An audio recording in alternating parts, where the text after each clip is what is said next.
Chapter 0. Prologue. Quirks, powers that gave both human and beast, from the ability to glow your body to causing earthquakes by flicking on the ground. Quirks have evolved to be a powerful tool that brings the age of heroes, who outshone the age of vigilantes, as young children learn to harness their quirks to be the next generations of heroes. There are 3 types of quirks existed. Emitters are quirks that grants people powers to generate or control certain things, like generating electricity from your body, controlling the mind, the instant increase of strength, and telekinesis. Transformation are quirks that grants people to temporarily transform their body in a variety of ways, like to turn your arms to stone, be soft like clay, be harder than steel, and a full body transformation. Mutants are quirks that grants people new form of changes to their genetics, which gave them animal-like parts, the enhancement of 1 or 2 of the 5 senses, extra body parts, and machine parts on any parts of the body. But there are groups of people that are shunned for what they have, that the whole quirk populace mock them or humiliate them. The quirkless. People who doesn't have a quirk and is counted as a liability to the people's eyes, and be seen as trash or useless. So here's our story will begin. A tiny miracle that comes upon a little quirkless boy. In a small park, a young boy with a round face framed by a short mess of fluffy dark green hair which sticks up at odd angles around his head, casting noticeably dark shadows onto itself. His eyes are large and somewhat circular, their irises the same green color as his hair, which at times are very watery, usually stretched quite wide, giving him an innocent appearance. He has a set of 4 symmetrical freckles in diamond formations, 1 on each cheek. This is Izuku Midoriya, and he is currently protecting another kid from the 3 boys in front of him, primarily the in front of the trio. He has short, spiky ash-blonde hair with choppy bangs that hang over his eyebrows. His eyes are sharp and bright red in color. This is Katsuki Bakugo, Izuku's first friend, and resident bully. Keikaken, stop hurting him, Izuku stuttered. And why should I, Deku? Katsuki said with a dangerous grin. Both boys met when their parents, who were longtime friends, came to Izuku's home, and they played and became friends. They had dreamt to be heroes, but the 2 have different reasons. Izuku wanted to be a hero to protect everyone, while Katsuki wanted to be a hero so he can show his powers and be famous. Their dreams are fueled by their idol, All Might, the #1 hero to today's society. All Might was idolized by everyone in Japan, as he will save the innocent and defeat powerful villains that disrupts the peace of the country, and inspire them to be strong and be brave to take the challenge. But poor Izuku has one problem: he was quirkless, while Katsuki has an emitter-type quirk that he dubbed Explosion. The green-haired boy is always ridiculed by his peers. Even his own mother felt sorry for her own son. They will mock him, humiliate him, hurt him, and full-on threaten him to be killed. Izuku might be determined, but he was so shy and antisocial to everyone, but he still wanted to be a hero even if he was quirkless. But everyone belittled him and starts calling him Deku, which means useless. Do you see that he's hurt? Izuku tried to reason. I don't care, Katsuki yelled as mini explosion occurred from his palm, with his 2 lackeys using theirs. Hey, leave Zuzu alone, someone shouted as little Izuku gasped as he knew who it was. Looked to his right and saw 2 other kids running to him. The first one is a young boy who has relatively short blonde hair, parted to the right with a black lightning-shaped streak on the left of his side fringe, which is angled so that it partially obscures his left eye. He has slanted, somewhat triangular yellow eyes, and notably small eyebrows. And the second one is a young girl. She has triangular, lazy-looking onyx eyes with notably long lower eyelashes and rather small eyebrows. Her hair is short, only around chin length, and is dark purple in color with an asymmetrical fringe, and 2 reflections shaped like sound waves on either side of her head. Her most prominent features are the flexible, plug-like earphone jacks hanging from each of her earlobes at the end of 2 thin cords. Denki, Kyoka, Izuku called out happily. Denki Kaminari and Kyoka Jiro were their names. Izuku has known the 2 when they were in preschool but left when their parents decided to move out, but they will visit him once a week. The two of them were always by his side. Even he was marked as quirkless. They share the same view as him, to protect the people even if they haven't asked. Izuku! Denki called out as he and Kyoka stood beside Izuku, and the kid he protected has ran off. Thanks, guys, Izuku said to them as his confidence came back to him. We will always by your side, Kyoka said as she smiled to him. So your loser buddies, you useless piece of T. Katsuki cursed angrily. What's wrong with him, as he blasted them. The Izuku and his friends were too shocked from the fact that the violent blonde really want to hurt them. They didn't have enough time as they were blasted away, and was on the ground groaning in pain. He's insane, Denki groaned as he struggled to stand up. Don't ever try to stand up, you useless Deku, or I'll blast your loser buddies, Katsuki threatened as three of them looked at him in horror. Why, you wouldn't, Izuku stuttered in horror. So then stand down. Never, Kyoka said as she struggled as well. So be it, Katsuki said as he prepared another explosion. Izuku could only look in fear and horror for himself and his friends. He could only blame himself for dragging them to his. He could look down in shame. Is that what you want, boy? He suddenly heard a voice. What? He thought as he shook in fear. You want to give up. But what can I do? Izuku thought as he could only thought of it as his subconscious. What, he's a smart boy. So you will give up? No, he thought as he clenched his fists. Then what will you do? I'll protect them. Will you let your friends be hurt? No, he thought as he felt his anger grow. Will you let your loved ones be hurt? No, he muttered in a quiet tone. Will you let them die? No, he said a little louder. Die, Katsuki shouted as his explosion is fired at the trio. Izuku! Denki and Kyoka shouted to their friend. Will you let everyone suffer? No! Izuku roared to the heavens on his knees with all of his anger. What happened next will be implanted to the minds of everyone in the area forever. The very ground Izuku kneeled on caved in by an unknown pressure as the ground rumbled, and the trees were shaking. Everyone in the area ran in fear of this as they thought of it as an earthquake along with Katsuki's lackeys. But Katsuki, Denki, and Kyoka could only stay in their place in fear. Izuku could feel the power inside him grow. It felt natural to him, like he was meant to use it. He then gained a green glowing outline all over his body and his eyes glowed with the same color. The earth continued shaking as some rocks came out of the ground with the same glow as Izuku as he continued to yell. What is going on here? A relatively short man wearing a dark blue bodysuit that includes a wooden belt, wooden knee pads, and wooden shoes. A small rose veil hangs from the left side of his belt. Look, it's Kamui Woods, we're saved. One of the civilians cheered, followed by everyone as more heroes came to the scene. It took an hour as 4 heroes gathered around the park as they were amazed from what they saw. Multiple rocks are up in the air floating with some of the park's ground floating in the yard with trees on them. So what's happening? A woman asked. She has an athletic build with muscular arms and legs.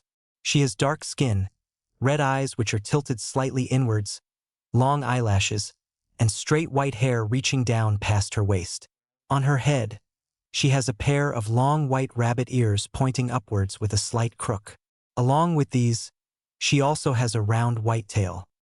She wears a sleeveless white leotard with a dark purple trim around her shoulders and waist, a wide, yellow crescent moon design over her chest, and 2 thick metal plates on her midriff. She wears purple thigh-high boots to complement her leotard, with more plating around the heel and toe areas, making her feet look like those of a rabbit. She also has a pair of thick white gloves on her hands with long cuffs, sporting small triangular protrusions around their edges. Someone's quirk is unlocked, Kamui Woods said, which shocked them. Can we get in? Another woman asked. She is a voluptuous young woman who has purple eyes with white pupils, with elegantly long eyelashes. She has long, voluminous, creamy blonde hair reaching her waist, with two shorter strands curled to frame her face which are parted slightly to her left. She wears a purple and pale tan-colored skin-tight bodysuit, which is accented with orange stripes. The suit appears to have a pair of purple gloves with orange accents on the edge of the cuff. The design is similar for her boots, which are cut off at the thigh in a deep V shape. The suit also has three peculiar orange diamond-shaped dots on the purple top that are located under her chest, and she also wears a purple domino mask with horn-like protrusions on the sides. No, there's an invisible that just simply bounce of any attacks. And I can't just use my quirk here since there's still children there, a female voice said from a white spacesuit using what appears to be a puffy jacket instead of an actual suit, a black helmet with white eyes, and a pair of yellow boots as she points to the four children inside. Hey, look at that, the rabbit woman said as she points on of the land.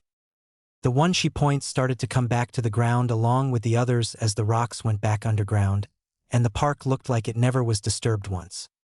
They then saw the green-haired boy gone limp, probably from quirk exhaustion, as they rush in to check the area.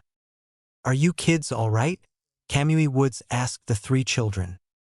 Yeah, we are, Denki said as he was still shocked from the whole thing. Is he going to be all right? Kyoka asked as she was worried for the unconscious boy. Yeah, he will be, he's just having quirk exhaustion, the woman in the spacesuit said. He has a quirk, Katsuki said in shock. What did you just say? Kamui Woods asked as narrowed his eyes to the explosion boy. You Deku, Katsuki shouted in anger as he pounced to the unconscious boy.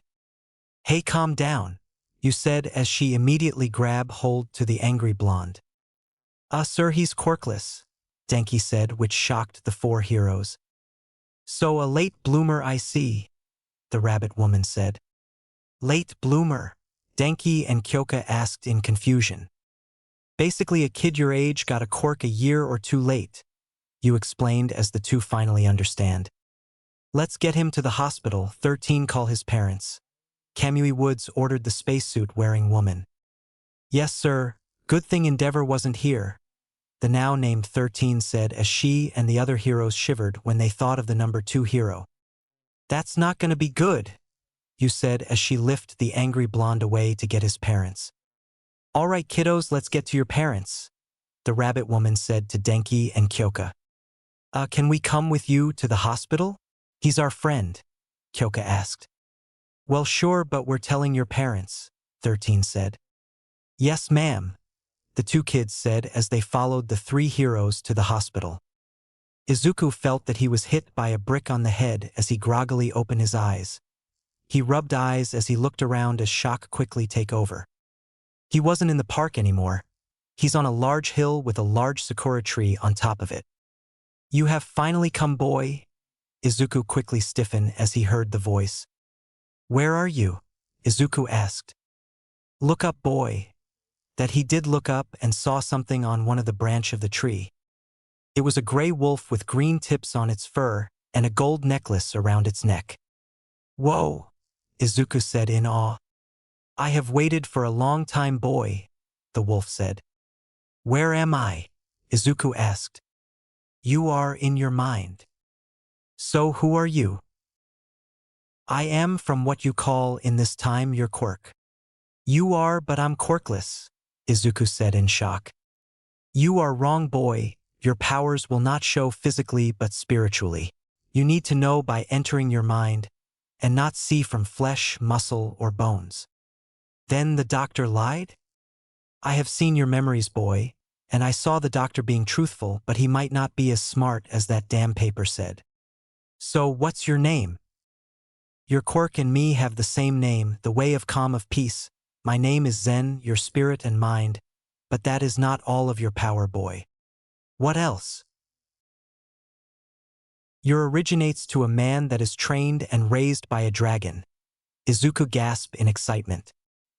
He has the power to chop an entire mountain with his own pinky. What is his quirk called? Izuku asked but grew confused when Zen laughed. His powers wasn't born from him, boy. But how? There is no way a man can do that without a quirk. There must a dash, He was about to mumble of what his brain was processing, but he was hit at the head by a branch. Boy, I wasn't finished. This power wasn't born from him because it isn't a quirk. But dash. Talk and I will sit on you. Izuku, shut up now. Now, as I can explain now, this power isn't a quirk, but through genetics it became one as it is now hereditary. But how did he get it? The dragon gave it to him as a parting gift when he was old enough to explore the world. What about his parents? I don't know. I have only been manifested by one of his descendants, and they don't what happened to them as well. The whole mindscape then shook as everything starts to fade. What's happening? Izuku panicked. You are waking up, boy. But remember, I am always there with you. Izuku suddenly woke up and he was surprised as he was now in a hospital bed, and sleeping on the couch were Kyoka and Denki. He tried to stand up but was his body in pain, so he could only groan. He then saw Kyoka waking up as she rubbed her eyes and looked at him. He instantly regret waking up as Kyoka looked at him in worry and surprise as she tackled him on the bed and hugged him. Ah, Kyoka! Izuku shouted in pain. Don't ever do that, you idiot! Kyoka shouted as she hugged him more. Mom, is it breakfast already? Denki said as he just woke up. Ah, Denki, help! Izuku shouted. Ah, Zuku! Denki panicked as he tried to help the green-haired boy. The door suddenly opened as a short, elderly woman with gray hair styled into a netted bun, a large syringe poking diagonally out of it to the left. She has a notably small nose and eyes which are usually drawn as two little dashes, and a long mouth with defined nasolabial folds came in the room. She wears a doctor's lab coat and a dress with yellow and red vest-like designs on either side, 2 yellow buttons, and a belt with a pink, R-shaped buckle. She wears pink boots and has a helmet around the sides of her head, a purple-tinted visor joining it over her eyes. In addition, she walks with a cane designed like a syringe that she can also use for healing the injured. Okay, dearie, what is going on here? The old woman yelled as the 3 kids immediately stop on what they are doing. Denki was pulling Kyoka by her little legs, but the purple-haired girl was holding on to Izuku tightly and said green-haired boy is blushing when the elderly woman looked them on the spot. Breakfast, Denki said, but Kyoka kicked him for making the whole thing awkward. After a very awkward explanation, the elderly woman said her name is Chio and she was Recovery Girl. Recovery Girl said that Izuku was in a coma for 2 days. Izuku was of course shocked of this, because his body couldn't handle his powerful quirk. So when Izuku can finally leave the hospital, her mother Inko Midoriya immediately gave him a crushing hug, as she was crying for 2 consecutive days when she visits him. When Izuku came back to his house, Kyoka and Denki's parents came to pick them up to go home as Izuku immediately went to his room filled with All Might figurines as he got another notebook as he wrote 2 words on it. Chapter 1, First Step. It has been 10 years from the dubbed Psychic Field incident as our main protagonist Izuku Midoriya is in his high school as he was writing on his notebook. He was now tall and very muscular and his hair, fluffy green hair, strangely has red tips, probably from a dormant gene from any of his family after he unlocked his quirk. On his notebook is everything he recorded from the past year he trained and strengthened his quirk. His quirk that Zen dubbed Zen is a rare combination of mutant and emitter type, but Izuku decided to call it Yin-Yang to make sense. After the day he came back home, he noticed that he was more energized and drank like 10 cups of warm milk to make him sleep, which stressed his mother out from his new endless energy, so he exercised a whole day non-stop to let all of those energy away. Of course, there will always something bad happen after that. When he exercised more, the more his energy grow, and when he stopped he will be like a bouncing ball. When he was 7 and his mother tried everything to stop it. He also noticed when he exercises, his body didn't give in after a whole day of it and can be used again for another round. The part of this ability is that his body can't be cut by anything. It happened when a steel knife dropped on his arm, but instead having been cut, it just simply bounced off like it was plastic.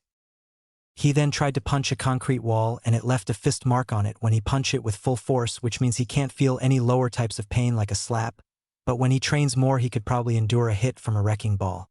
His body can handle all of his constant training, which raises his power of his attacks and speed. Most importantly, he got a more powerful version of his mother's quirk, which lets him carry any heavy objects that his brain could handle. And his last ability is that he feels more stronger when he's under a full moon, and gave him some wolf-like traits. His teacher was probably talking that he was proud of his students, and he wished them good luck since Izuku knows that his whole class wants to be heroes. "Hey teach, don't lump me with this extras," a certain blonde boasted, followed by multiple angry remarks from his classmates. Katsuki Bakugo, his former best friend and his only rival. He still looked the same, but he was little by 2 meters. The only thing bad about him right now is his massive ego. When Izuku finally got his quirk, Katsuki constantly tried to challenge him. Well, it's more like a one-sided battle. Izuku's quirk gave him multiple body resistance, which made him a human tank, and added with his constant training, he could probably demolish a whole building with his bare fists and feet in a minute. So Izuku wear weights around his arms and legs to lessen his power to a more normal level rather than his mini tsunami causing punches. And I am not joking. He could then hear his classmates gasp as he heard the teacher talking about Katsuki going to the prestigious U.A, and the blonde boast that he would be the greatest. "You're not the only one, Mr. Midoriya is going there as well," the teacher said, which the class isn't surprised at all since Izuku was literally an unstoppable juggernaut. "Deku!" Katsuki shouted in anger. "What?" Izuku asked with a raised eyebrow. That was also the side effect of his quirk. Apparently when he reached the age of 10, Zen gave him more confidence as it matches his unrivaled strength. "He is still annoying," Zen said to their new mental link. "I know Zen," Izuku thought as he evaded a right hook. "You think you are better than me, show off," the blonde yelled as he was about to blast Izuku away, but the green-haired boy simply grabbed him by the collar of his uniform and threw him at the back of the room like he was a pencil, which knocked Katsuki out. "Sorry about that, sir," Izuku apologized to his teacher. "It's all right, you did it in self-defense anyway, but this is getting old," he said. It was true. Katsuki tried to outshine Izuku from the day he gained his quirk, but he was too powerful. The bell then rang as everyone packed up and went home. Izuku is now walking to his house by the underpass as he gave a confident smile on his smile. "So what do we do now, Zen?" Izuku asked. "You haven't reached your limits yet, boy. Go train some more," Zen said as he cut off the link so he could sleep. Lazy wolf, Izuku thought in slight anger. They might have a good relationship, but they act like children. He quickly sensed something going to attack at him and jump up to the ceiling and dig in his fingers on the concrete to anchor himself. He then saw his attacker, which is a slime villain. Clueless, he thought as he held his breath. "Damn it, where is that brat?" the villain yelled as he tried to find to our protagonist. "Well, this will count as self-defense," he thought as he let go and landed on the hard ground without a single sound. "Lion's palm," Izuku shouted as he did a left palm thrust to the clueless villain. Wadash, the villain was cut off by a powerful force as his body splattered on the wall of the underpass, knocked out. "Still got it," Izuku said with a smile as he walked away. Unbeknownst to him, he just lost the biggest chance of his life. Minutes later, Katsuki is walking his way home as he looked very angry. Scratch that. Murderous. He tried many times to beat Izuku. But even with his quirk, Izuku's was more stronger, less versatile, but it is much stronger than his. He couldn't shake off those thoughts and simply walk away. "What a perfect body," a creepy and dangerous said from his back as he was caught by the slime villain itself. "T," he said as he was being dragged away by the slimy man.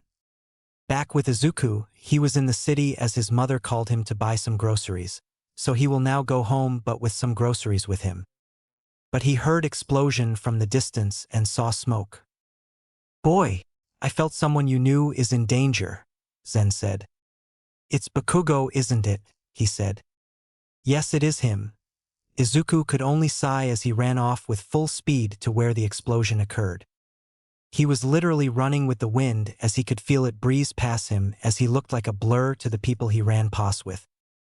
He finally reached his destination as he saw the destruction before him. There were fire everywhere with smoke rising to the sky. Heroes are trying to keep the civilians away, and most of all the slime villain took Katsuki hostage. He then noticed two heroes that he remembered, Kamui Woods and Mount Lady. Kamui Woods, Mount Lady, Izuku shouted to the two heroes which they heard his call. Hey little green, Mount Lady aka Utakayama called out to him as Izuku ran up to them.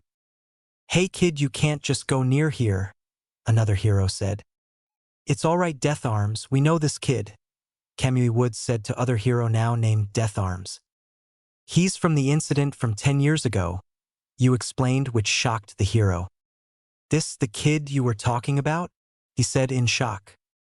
Permission to attack? Izuku asked as he gave Kamui Woods and Mount Lady a mock salute while the other heroes were shocked from the question. Just don't go overboard, okay? Kamui Woods said. Wait, what do you mean overboard? Death Arms asked in shock.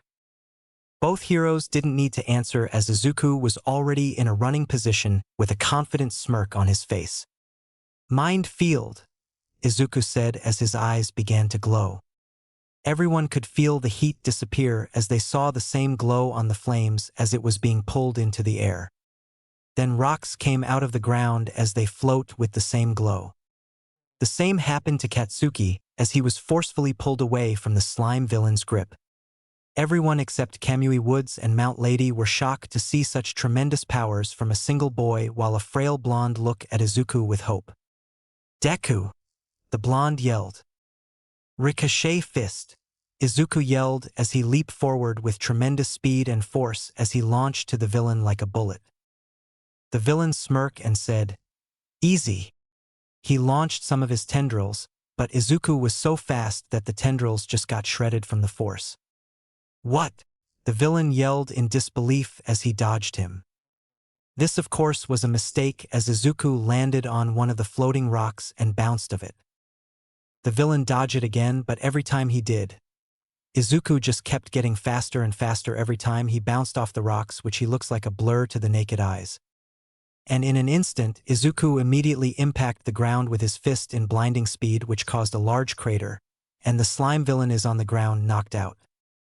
That is still close to overboard, Mount Lady shouted as everyone looked at her like she was crazy. Sorry, Izuku shouted. Why did you let the boy fight it?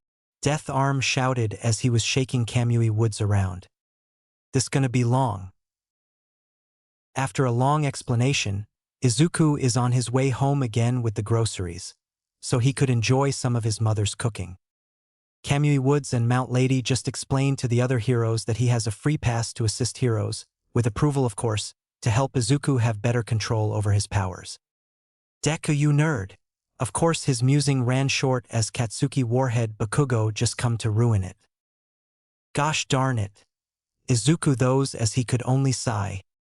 Ask me why little boy here wants to be a hero? Zen asked. Hey, don't ignore me, you little sh*t, Katsuki shouted. What? Izuku said. Don't you think saving me makes you greater? Because I am still better than you f***ker. Whatever you say, Izuku said as he left the blonde, who slightly cursed but left. He finally reached his house as he removed his shoes and went to the living room. Mom, I'm home, Izuku called out as a plump green-haired woman entered the room. Oh, you're finally home, the woman said. Yeah, and I got the groceries, he said as he showed the bags. So my little hero, what will you do now? She asked as she took the bags of her son's hands. Well, for one, I need some warm milk. Already ready. Well, for the other, he said as he gave a challenging look. I'm gonna try beating my record. Chapter 2 Entrance Exam in Class. It has been 10 months when the slime villain attacked. Izuku is now lifting barbells for 4 hours. For the past 10 months, he exercised over limits to prepare himself for the X for UA jogging, lifting weights, push-ups, sit-ups, stretching, etc. He did each 100 times. 100. During those months, he went to the Dagoba Municipal Beach Park to train there and clean it at the same time. Not even a single scrap of garbage was left on it when he finished because he carried it all to the local junkyard. His strength has grown 10 times more powerful, but with the help of a weight Quirk user, Izuku was wearing 10 tons of weights around his limbs and he can still walk normally. So he's here right now in front of you. As he waited for his friends Kyoka and Denki in his school uniform. He then saw Katsuki walking in the gates, so he said, "Yo, Katsuki!" "Shut up, nerd!" Katsuki yelled as he angrily walked past Izuku. Izuku just rolled his eyes as he kept waiting for his friends. "Yo, Zuku!" He was instantly happy as he saw his longtime friends. They have the same designs. "Denki, Kyoka, I really missed you guys," Izuku called out as he gave the two a bone-crushing hug. "Zuzu air," Kyoka said weakly as both she and Denki are turning blue from the hug. "Oh, sorry," Izuku said sheepishly as he let them go so they could catch their breath. "Well, we haven't seen each other for weeks, so we couldn't blame you," Kyoka said. "With that out of the way, are you guys ready to be new heroes in training?" Denki asked. "Heck yeah. Who doesn't?" Izuku said while Kyoka said sarcastically. "Well, let's get in then," Denki said. The trio walked in the building. Izuku was now in the exam grounds as he wear his new set of clothes. He is wearing a green shirt under a black hoodie with the kanji for body in red on his left shoulder and sole, hon, in violet on his right, black jogging pants, red fingerless gloves, and black boots. He looked around to see the other examiners and saw a nervous brunette, so he decided to help her calm down, but a glass-wearing teen intervened. "Excuse me," he said. "Yes, mate," Izuku said with a bored look along with a grin. "That girl appears to be concentrating. Are you trying to distract her?" he said sternly. Izuku then raised an eyebrow and said, "What are you talking about? She's actually nervous." The teen looked at the brunette and noticed that she was actually nervous, so he turned back to Izuku and said, "My apologies for accusing you." "Meh, water under the bridge," Izuku said as he cracked his neck, which gave a sickening loud crunch that made everyone cringe. "Much better," Izuku said as he cracked his knuckles, which gave the same sickening crunch. "Man, he's weird. Cocky son of a b****. What a weirdo." Izuku actually frowned at this as a menacing aura surrounds which shut up everyone, and he began to walk to the front as he went to a running position. "Start!" suddenly shouted by U.A's teacher present mic through the PA system. With everyone distracted, Izuku launched himself like a bullet as he punched a one-pointer into pieces. "What's the matter? There is no countdown in a real battle. Go, go, go!" present mic shouted. Everyone immediately then ran to the fake city as they beat down the robots. Back with Izuku, the green-haired boy kept destroying every robot in his path using many fighting styles that Zen provided. "That's a 3-pointer, so that's 56 points, Izuku said when he chopped said robot in half. Meanwhile, in the observation room, every single teacher and staff of U.A and its principal Nizu are watching everything on screen. "We have a lively batch this year," Present Mike said. "It kinda does," the R-rated hero Midnight said. "It's a troublesome bunch if you ask me." The Erasure hero, Eraserhead aka Shota Aizawa said. "Hey, check this kid out," Vlad King said as he points to a monitor that showed Izuku. "Ah, the late bloomer. There were rumors that his quirk is equal to yours, All Might," Power Loader said, which shocked everyone. "You're joking, right?" Ectoplasm asked. "No, it's true. I have seen it firsthand," 13 assured while everyone was still shocked. "This kid keep getting more interesting," the number 1 hero All Might thought. "Well, start the real test, shall we?" Nizu said as he pressed a big red button. "That's 91," Izuku thought when he kicked another robot on its chassis as he was on top of a building. He passed and decided to let the others get some more points, but he got a gut feeling that something bad will happen. The ground then shook as he saw everyone down below looking around frantically at what caused the shaking. Izuku looked where it was and saw a giant robot coming near where the others are. The 0-pointer. Izuku yelled to everyone as he points at to be robot. Everyone looked at where he pointed and began to run in fear. Cowards! Zen said as Izuku couldn't help but agree, and he walked away. Help! Izuku immediately stopped. He looked down below and saw the brunette from earlier under some rubbles. A hero's duty is never done, Izuku thought as he ran across the roof. As he was near the 0-pointer, he jumped off the roof as he cocked his fist back. God fist! Izuku shouted as he brought all of his strength to his fist, and punched the robot's head clean off as it got launched by Miles. Everyone was shocked from his powers as they slight shake from fear. Izuku then landed near the brunette as he lifted the large rubble with his bare hands with ease. Are you all right?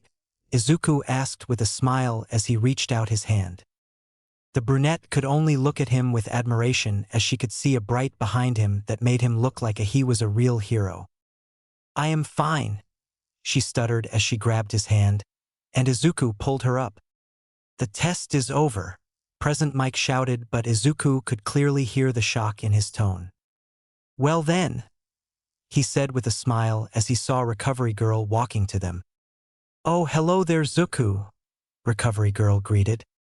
Nice see you again, Recovery Girl, Izuku said. Likewise, now what's the problem here?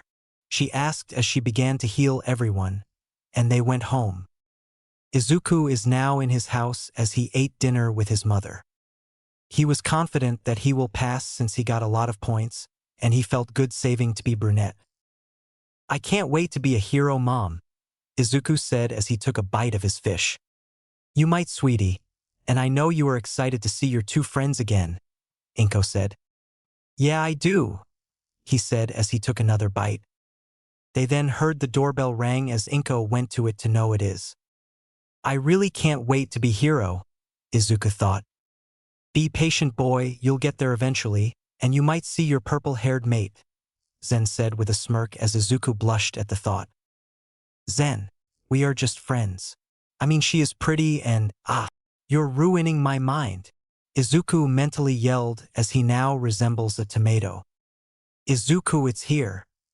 His mother suddenly shouted from the door as he saw her running to him with an envelope on her hand. Really? Izuku shouted in glee as he grabbed the envelope and went to his room. As he entered his room, there are multiple All Might figure and posters and multiple workout equipments. Please, please, please, Izuku said as he opened the letter, and a small medallion dropped from inside as a projection of an insomniac man came in view. You passed the test. Congratulations. Izuku gave a huge smile as he felt proud for himself. Your class will be 1A, so don't be late, the projection said as it shuts down, and Izuku then began to jump in joy. It is now the day he will start his hero career as he finished putting on his uniform and packing up his school supplies, and his mother is checking his bag by the door. So tissues. Check. Handkerchief. Check. Are your weights okay? Yes, Mom, I gotta go, Izuku said as he ran outside to the beginning of his journey. I'm proud of you, Yusuke, Inko shouted. I know, Mom, Izuku shouted back even when he was literally far away. 1A, 1A, Izuku muttered as he zoomed in the halls of U.A to find his classroom. He then stopped as he saw the sign for his class, and saw the enormous door in front of him. Dang, must be for quirks that makes people tall, Izuku said as he opened the door, and sweat drops as he couldn't believe his luck. It was Katsuki with his feet on the top of the desk, and the stern boy he met from the exam is arguing with him. Oh boy, Izuku thought. Zuku over here. Izuku went back to being happy as he saw Denki and Kyoka waving at him. Kyoka, Denki, Izuku shouted as he waved back, but caught the stern boy's attention. Greetings, My name is Tenya Ida. I came from Somei Private School, and I apologize from what I said in the exam, the now named Tenya said as he bowed. Like I said before, it's water under the bridge. Your school probably gave you this kind of tips, so I won't mind, Izuku assured. Ah, it's you. One Punch Boy. Izuku turned around and saw the brunette from the exams. Oh, hi there, Izuku simply said as he gave her his signature grin. You were so cool. You just came out of nowhere and punched the 0-pointer's head like it was nothing, the brunette praised. Hey Zuzu, who is this? Kyoka asked as she and Denki walk over to them. Oh, I saved her from getting ran over by the 0-pointer, Izuku said bluntly and got his ear pulled by Kyoka. Don't say it like that, you idiot, she yelled. Ow, sorry, Izuku shouted in pain. Oh, the name's Ochako Uraraka, the brunette said as the two stopped from what they are doing. If you're here to find friends, then leave, an unknown voice said to them. The five of them and looked, and Izuku immediately recognized who it was. It was the guy from the projection, as said man was laying on the ground in a yellow sleeping bag. You look like a caterpillar, Izuku again said it bluntly as Kyoka pulled his ear again. The man ignored Izuku as he went to the desk on the front as he opened his sleeping bag and stood up. I'm your homeroom teacher, Shota Aizawa. Pleasure to meet you, the man greeted in a tired tone. Everyone were creeped out, but Izuku wasn't bothered. Aizawa then took out a P.E uniform from his sleeping bag. Wear these immediately and then go to the P.E grounds, he said as he passed more of the uniforms. No one hesitated as they immediately went to their locker room to change their clothes. Everyone was now on the P.E grounds. AMD are wearing their uniforms. A Quirk apprehension test, everyone yelled in confusion. What about the ceremony? And the guidance counselor's meeting? Ochako said in worry. If you want to be heroes, we don't have time for that, he said as he not even looked at her. You all understand the school's reputation for freedom on campus. Well, that goes for us teachers as well. He then explained that the tests are based on sporting tests, but quirks are being allowed. He then pulled a tablet from his pocket and said, Mr. Midoriya, how far could you throw a softball in middle school? 1 kilometer long, Izuku bluntly said as he got some weird looks from everyone except for his two friends. Without your quirk, Aizawa said. Yeah, 1 kilometer, Izuku said as it shocked his classmates and angered Katsuki. Give it a go, but use your quirk. Also stay in the circle, he said as he gave Izuku the ball and he stood away a little. Izuku then stood in the circle as he stretched his arms, which gave a sickening crunch as everyone cringed. He then reeled in his arm and held the ball hard. As he threw the ball, it was launched in immense speed and created a sonic boom as everyone could feel wind being swept away. Aizawa then looked at his tablet and was shocked. He showed the results to the entire class, and they were also shocked at the result. Izuku just threw the ball in 4 kilometers. Dang, I still need more training, I guess, Izuku said as he wasn't really surprised. Whoa, that was cool. That was amazing. This is gonna be fun. Fun, huh? Aizawa said as the whole class felt a chill on their spines. Be careful, boy, Zen said. All right, Zen, Izuku thought. Well, you said that this is fun. Then the one in last will be expelled, Aizawa said as everyone was shocked and scared. Hey, that's not fair, an invisible girl said. She shouldn't have said that, Zen said. Fair, he said in a stern tone as everyone stiffened. Natural disasters, dangerous villains, big accidents. These will happen on any time. Do you call those fair? No. The job of a hero aren't always be a good time, so don't expect it to be easy. The world is a much harsher place than you think, and learning them in the school will give you more hardships. Don't you know the school's motto? Plus ultra. Aizawa then smirked. You want to be heroes? Then overcome those hardships and rise up. If you fall, just rise up with your own powers. You aren't here to be babies that needs to be protected. So step up and show me what you got. Others were quivering in fear, but Izuku was determined. First was the 50 meters dash as everyone was finished, and Izuku and Katsuki were left to participate. Start! Then the both of them ran and stopped at the end with Izuku suddenly was on the finish, and Katsuki by seconds. 0.9 seconds. 4.13 seconds. The others were shocked from the green-haired boy's speed, while Kyoka and Denki cheered for him. Do you know about this? A short boy with purple hair asked in fear. Yeah man, we know Izuku when we are kids, and he trained his body for years, Denki said as he continued to cheer for his friend. The grip strength is next as Izuku put away his weights on his arms as he clutched the machine very hard and accidentally broke it and got a 1,000 kilograms. Whoa, what are you, a robot? A boy with tape dispenser like elbows asked in shock. No, Izuku said bluntly. You are paying for that, Aizawa said as Izuku rubbed his head sheepishly. The standing long jump is next as Izuku cleared it easily because of his countless jogging to have the proper leg strength. Izuku also completed the repeated sidestep easily in seconds, and the purple-haired boy used his quirk for the exercise. It was the ball throw again, and Izuku pouted when Achiko beat his score by making her ball weightless and got infinity as her score. It was probably in space by now. Then it was followed by sit-ups, seated toe touch, and lastly the long distance which Izuku finished in seconds. As everything was done, Aizawa showed them their scores. All right, I got first, Izuku cheered. Not yet, kid, Aizawa said. What? Izuku asked in shock. You didn't go all out, Aizawa said. Well, I really can't control my strength really, so I always wear weights, Izuku explained. Well, show us what you can really do in the ball throw again without your weights, Aizawa said as Izuku shrugged. Izuku then removed his weights on his arms and let it drop on the ground and caused cracks when it landed. It must be really heavy. This kid got potential, Aizawa thought.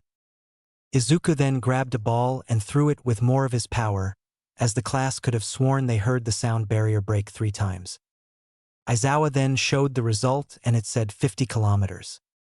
That guy's a monster, the purple-haired boy screamed in fear. You truly earned that place, kid, Aizawa said as a smile was hidden from his scarf. Deku, Katsuki yelled as he yelled at him. But Aizawa immediately wrapped his scarf around him and his eyes are now red. I should have known that you are the Erasure hero. Eraserhead, sir, Izuku said as everyone were confused from the name. You did your homework, kid. Nice job, Aizawa praised as he let the now calmed blonde go. So I'm gonna be expelled? The purple-haired boy asked. No, Aizawa said, which made him relieve, but he wasn't finished. You are changing courses. What? He shouted.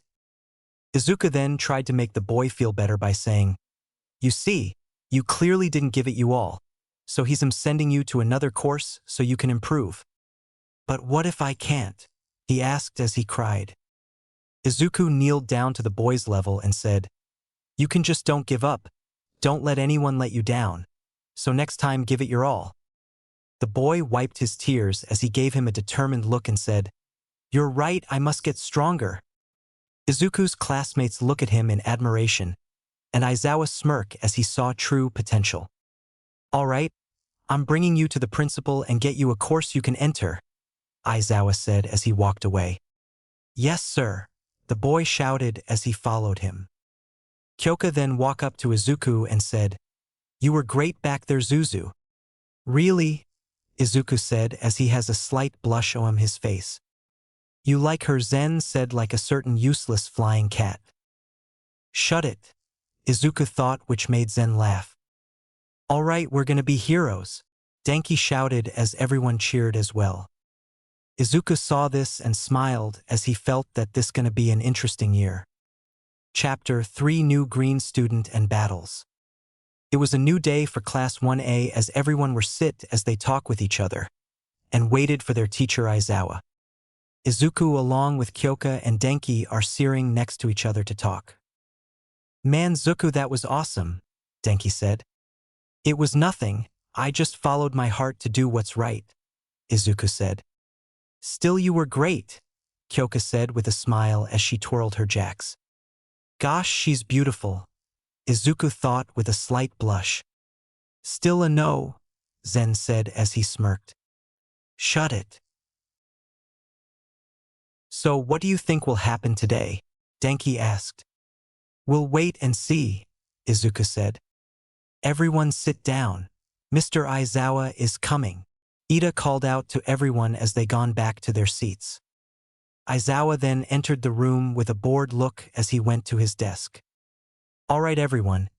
Today you will have a new classmate joining us since what happened yesterday, he said. Can I come in now? A female voice called out from outside which caused Izuku to pale. Oh no, it's her, he thought in horror. Aizawa could only sigh and said, You can now. The door then opened as a tanned girl entered the room with the same uniform as the others. Her hair was green and was styled in a bob cut, and her eyes were a green emerald. Hey there, the name's Marcia Midoriya, the girl said as everyone looked to Izuku. She's my cousin, Midoriya stuttered as the girl named Marcia looked at him. Izuku, she shouted as she ran up to him. Wait, don't, Izuku yelled as he was tackled by her own cousin. Marcia, Kyoka and Denki called out. Kyoka, Den, Marcia called out in glee as she now sat on Izuku's back. Damn it, why do you still call me that? Denki yelled angrily. Why should I? She said smugly. Marcia, get off, Izuku said as he struggled to get her off, even with his incredible strength. Well, Kaus, I am staying here to learn till I graduate, and you can't stop me. Marcia, enough, Aizawa said as he gave her his infamous glare which made her nervous. Yes, sir, she said as she stood up. Aizawa could only sigh and said, As you can see, your new classmate is Marcia Midoriya. She is here to learn as well to be hero, and introduce yourselves to each other while you're at it. He then grabbed his sleeping bag and sleep. Yes, sir, the class said as they resumed their class. You already know their names, so skip them. The whole class introduced themselves and leaving Izuku and Marcia to introduce their own. The name's Izuku Midoriya. My quirk is called Yin-Yang. It gives my body incredible endurance and stamina and telekinesis. I like to train, Katsudon and my friends, but I hate bullies, Izuku said with his grin. So my name is Marcia Midoriya and I live in Brazil. I am half Japanese and half Brazilian with my mom being Japanese. My quirk is called Paradise. It gives me the utmost control over plants and I can talk and command animals. I like to play football, chocolates and teasing Den over there, Marcia said smugly as she points at Denki. Marcia, you jerk, Denki yelled in anger as Kyoka could only laugh at him. She has a nice laugh, Izuku thought. You know this isn't helping your claim, right? Zen said. When they finally finish, everyone were back on studying and learning from their teachers, but Denki could only suffer when Marcia kept teasing him. It was now for their foundational hero studies and everyone felt excited. I am. The door of their homeroom opened as this only be a blessing to Izuku's eyes. Standing there on a running position is none other than the greatest and powerful hero of all time. The number one hero, All Might, coming through the door like a normal person. Everyone let out cheers and looks of admiration, but Izuku took it a little further. Izuku walked in front and kneeled as he had his notebook on his hands and shouted, Can I have your autograph, please? Everyone could only sweat drop while Kyoka has her eye twitching from annoyance. He looked like he was proposing, but All Might didn't feel weirded out and laugh it off as he signed the notebook. You are an idiot, Zen said, but Izuku just ignored him. Izuku's eye sparkled from the signed notebook as he gave off an aura of happiness, instead of his malicious one, which made the girls in his class look at him as they adore his cute face. Back off, that's my man, Kyoka thought angrily till she blinked in confusion. Where did that come from? For today's class we will be having. he said as he flexed and held a card in a heroic way. A battle trial. Battle, Katsuki said sinisterly. Trial, Izuku said with a raised eyebrow, but was excited. And to get you started, he said as he clicked a remote and multiple shelves instantly opened with cases in them. We have your costumes to your expectations. The class already felt excited. Now gear up and head to Ground B, he said as the class took their cases. And remember, from here on out you're all heroes, he said proudly as everyone smiled. Everyone went to the lockers and changed to their costumes as they were excited to begin. Everyone were now in Ground B in their hero costumes, except for the Midoriyas. Everyone except Izuku are in their same costumes. Man, Zuko must be taking his time, Denki said. Are you worried? Momo asked. Nah, I'm worried to how much the property damage will be, he said, which scared some of his classmates. Especially when he can carry things that is twice his size, Kyoka said. Sorry we're late. They then heard Izuku's voice calling out to them. Don't forget about me. They also heard Marcia. They then saw them walking to them in their hero costumes. Izuku is wearing a green GI with the sleeves ripped off, bandages on his arms, and a red bandana on his head. And Marcia is wearing a green carnival-style costume along with bracelets on her arms and high heels. Whoa, you guys look cool, Kirishima said. Thanks, but this isn't the final product yet, Izuku said as he got some questioning looks. Well, my quirk keeps making my body stronger to the maximum, and I need stronger materials. Literally, Zuko, I still remembered that you carried all of those garbage into Goba in a single month, Denki said, which got some shock looks. Wait, you were the rumored green juggernaut that is said to have the strength equivalent to All Might, Zero shouted. Well, damn, I just feel sorry for any villains he come across, Sato said. Elsewhere, a teen with a hand on his face suddenly sneezed and didn't know why. Yep, that's me, and I'm still getting stronger, Izuku said as he gave them a thumbs up like a certain youthful duo. Quit showing off, Zuzu, Kyoka said as she gently punched him on his shoulder. I'm liking everyone's styles. All Might then arrived as everyone quickly asked some question to him, which made the muscular blonde recoil from the onslaught of questions. Hey, one at a time, he yelled as everyone stopped.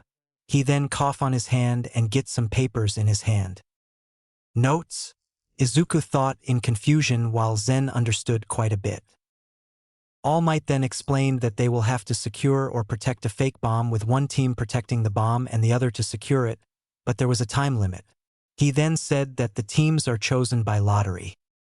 Is that how we'll do it? Tenya asked in shock. Well, put it like this, Ida, Izuku said. Suddenly an attack or an accident happened and heroes are needed there immediately, and they need to use what they have to stop it. I understand now, thank you Midoriya, Tenya said as he bowed. Anytime, Izuku said as he put his hands on the back of his head. Also I apologize, All Might, Tenya said as he also bowed to All Might. With a thumbs up, All Might said, well, let's start. Everyone then got the name of their teammates from the box with Izuku going last. Cool, I got Kyoka, Izuku said till he get bonked on the head.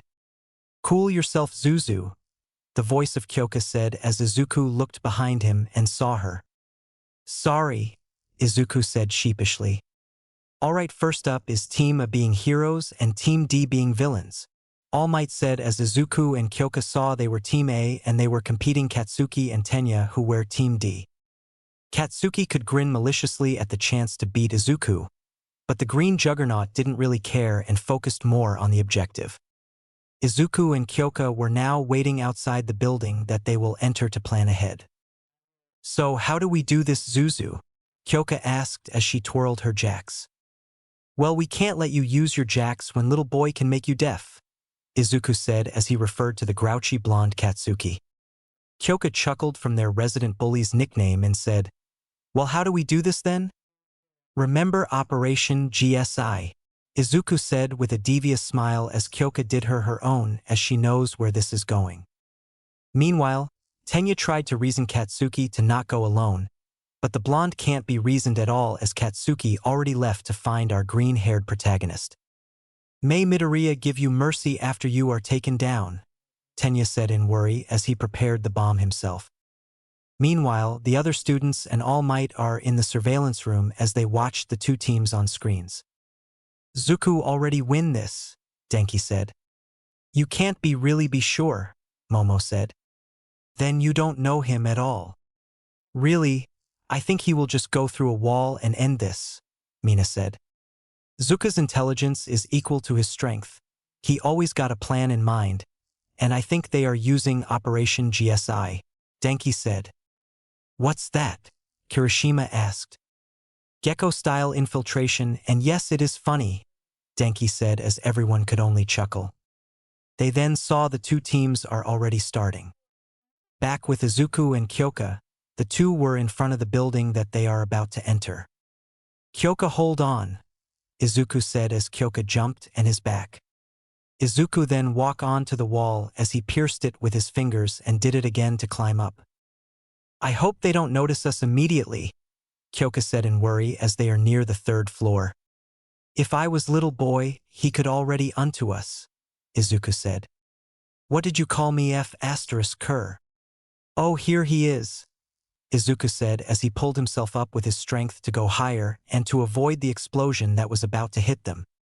"Get back here, Deku." They then saw Katsuki poking out his head out of the window as he cursed and fired explosions at them. "Kyoka, I'm dropping you off at the top. I need to take care of little boy from below," Izuku said. "Just don't be reckless, you idiot," Kyoka said as Izuku could only chuckle. "I won't." They then reached the top as Kyoka let go and Izuku climbed back down. "Be careful, Zuzu," Kyoka said in worry as she went for the door. On the fourth floor, Katsuki is stalking around to find his prey as his gauntlets gave out sparks. "Where are you, Deku?" he yelled as he continued to move till he felt someone tapping his shoulder from behind. "Right here," he heard Izuku's voice and quickly turned around. But his face met the green-haired boy's fist as Katsuki was sent back to a wall. "What's wrong, little boy? Did you stumble over a love tap?" Izuku taunted as the walking TNT growled at him. "Eats H**T," he yelled as he fired another blast to the green juggernaut only for Izuku to dodge it with ease. "Gong!" Izuku shouted as he beat his chest like a gorilla, which gave off a loud resonating sound that pushed the blonde from the force of the sound itself.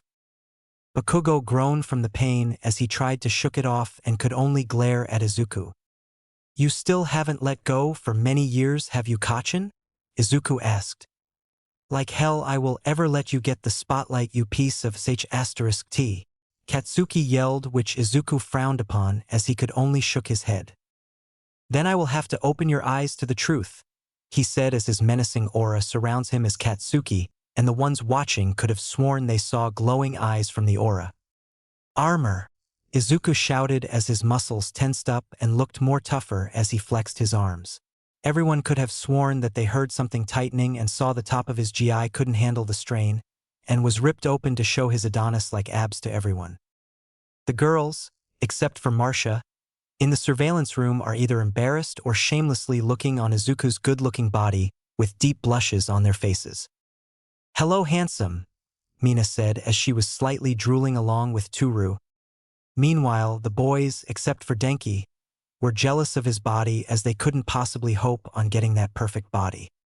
Denki could only facepalm while All Might look in interest.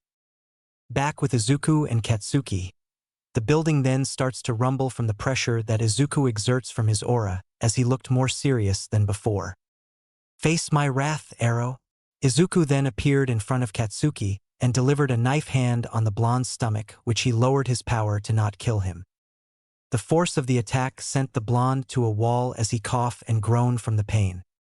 Izuku immediately appeared in front of him with his leg raised up as he shouted, "Axe!" Izuku then dropped his leg on the blonde, but Katsuki rolled away from the attack, which caused the floor to have a hole on it. "Deku!" The blonde yelled as he fired an explosion at Izuku, but the blast didn't affect the green-haired boy and only angered him. Meanwhile, Kyoka was hiding beside the door of where the objective is as she felt the building shaking. Zuzu is taking this rather seriously, she thought as she couldn't blame him. Katsuki Bakugo was an enormous jerk. Well, let's test my new gear. She then got some small disc from her pockets as she put in on the middle of her fingers like they are shurikens. She threw them at the unexpected Tenya and covered her ears as the disc released an ear-deafening sound which stuns him. She quickly ran for the fake bomb till the building shakes like it was in an earthquake. Damn, he's really serious, she thought as she wobbled to the bomb with Tenya trying to stand up. Back with Izuku, he was clearly pummeling his former best friend to the inch of his life, but Katsuki kept stubbornly stand up to show his strength. Well, this will end this, Izuku said as he jumped back. Like hell, Katsuki shouted as he subconsciously pulled the pin from his gauntlets as Izuku jumped back more. Katsuki then pulled the pin which unleashed a powerful explosion, but Izuku jumped forward, heads first, with the speed of a bullet as he pierced through the blast, and headbutt Katsuki on his stomach. Cannon! Izuku shouted as the blonde was sent back to the wall in an instant. Ah! Katsuki roared in pain as he could feel his muscles ready to give up from the beating, but he doesn't want to. Izuku then bounced off the walls beside him and became a blur again as Katsuki tried to blast the green-haired boy again. Izuku saw this and bounced at the end of the corridor and bounced off it as he shouted, "Railgun!" He then zoomed through the corridor with his fist aimed at the blonde as he pierced through the blast again and hit Katsuki on the chest. The blonde struggled to stand as he was now on the ground face first as he could only growl in pain and rage. And that is it, Izuku said as he began to walk away, but Katsuki weakly grabbed his opponent's leg. Not yet, he said in pain as he clutched Izuku's leg tightly. Izuku could only shook his head and continued to walk away with his former best friend being dragged along. The objective has been captured. Hero team wins, All Might announced as everyone calmed down and Izuku smiled for his teammate. But Katsuki was still on the floor in shock and anger as he could only lay there in defeat. This conquest of yours is foolish, Izuku said as he left the fuming blonde alone.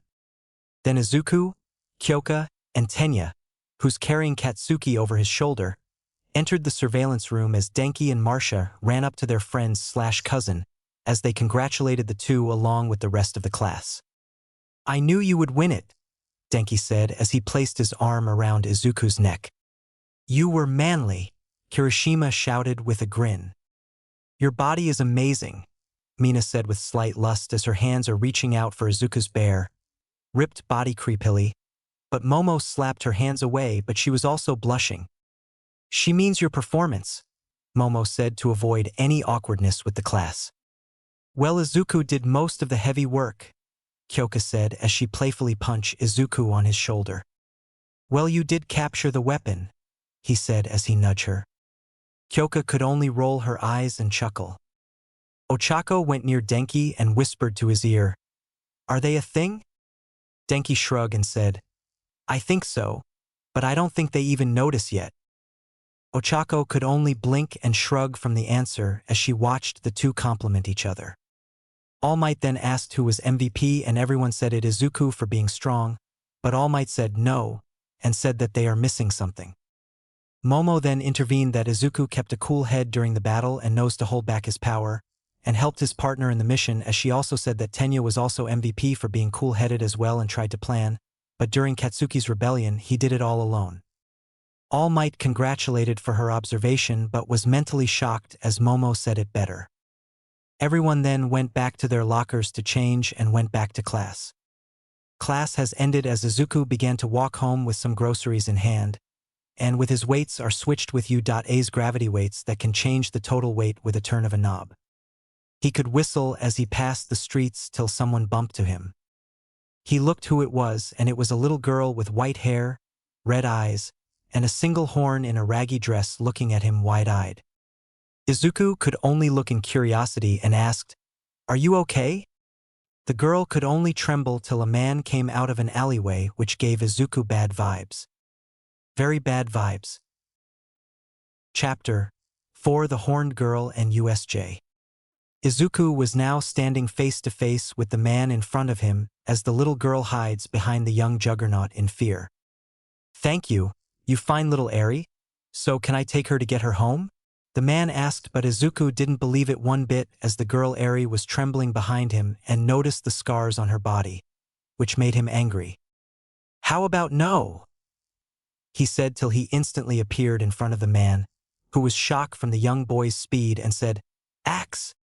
Izuku then delivered a powerful axe kick that brought the man down in one hit, and a small crater is created when the attack reached the ground. Izuku then looked at the down man and went to Eri as he embraced her protectively.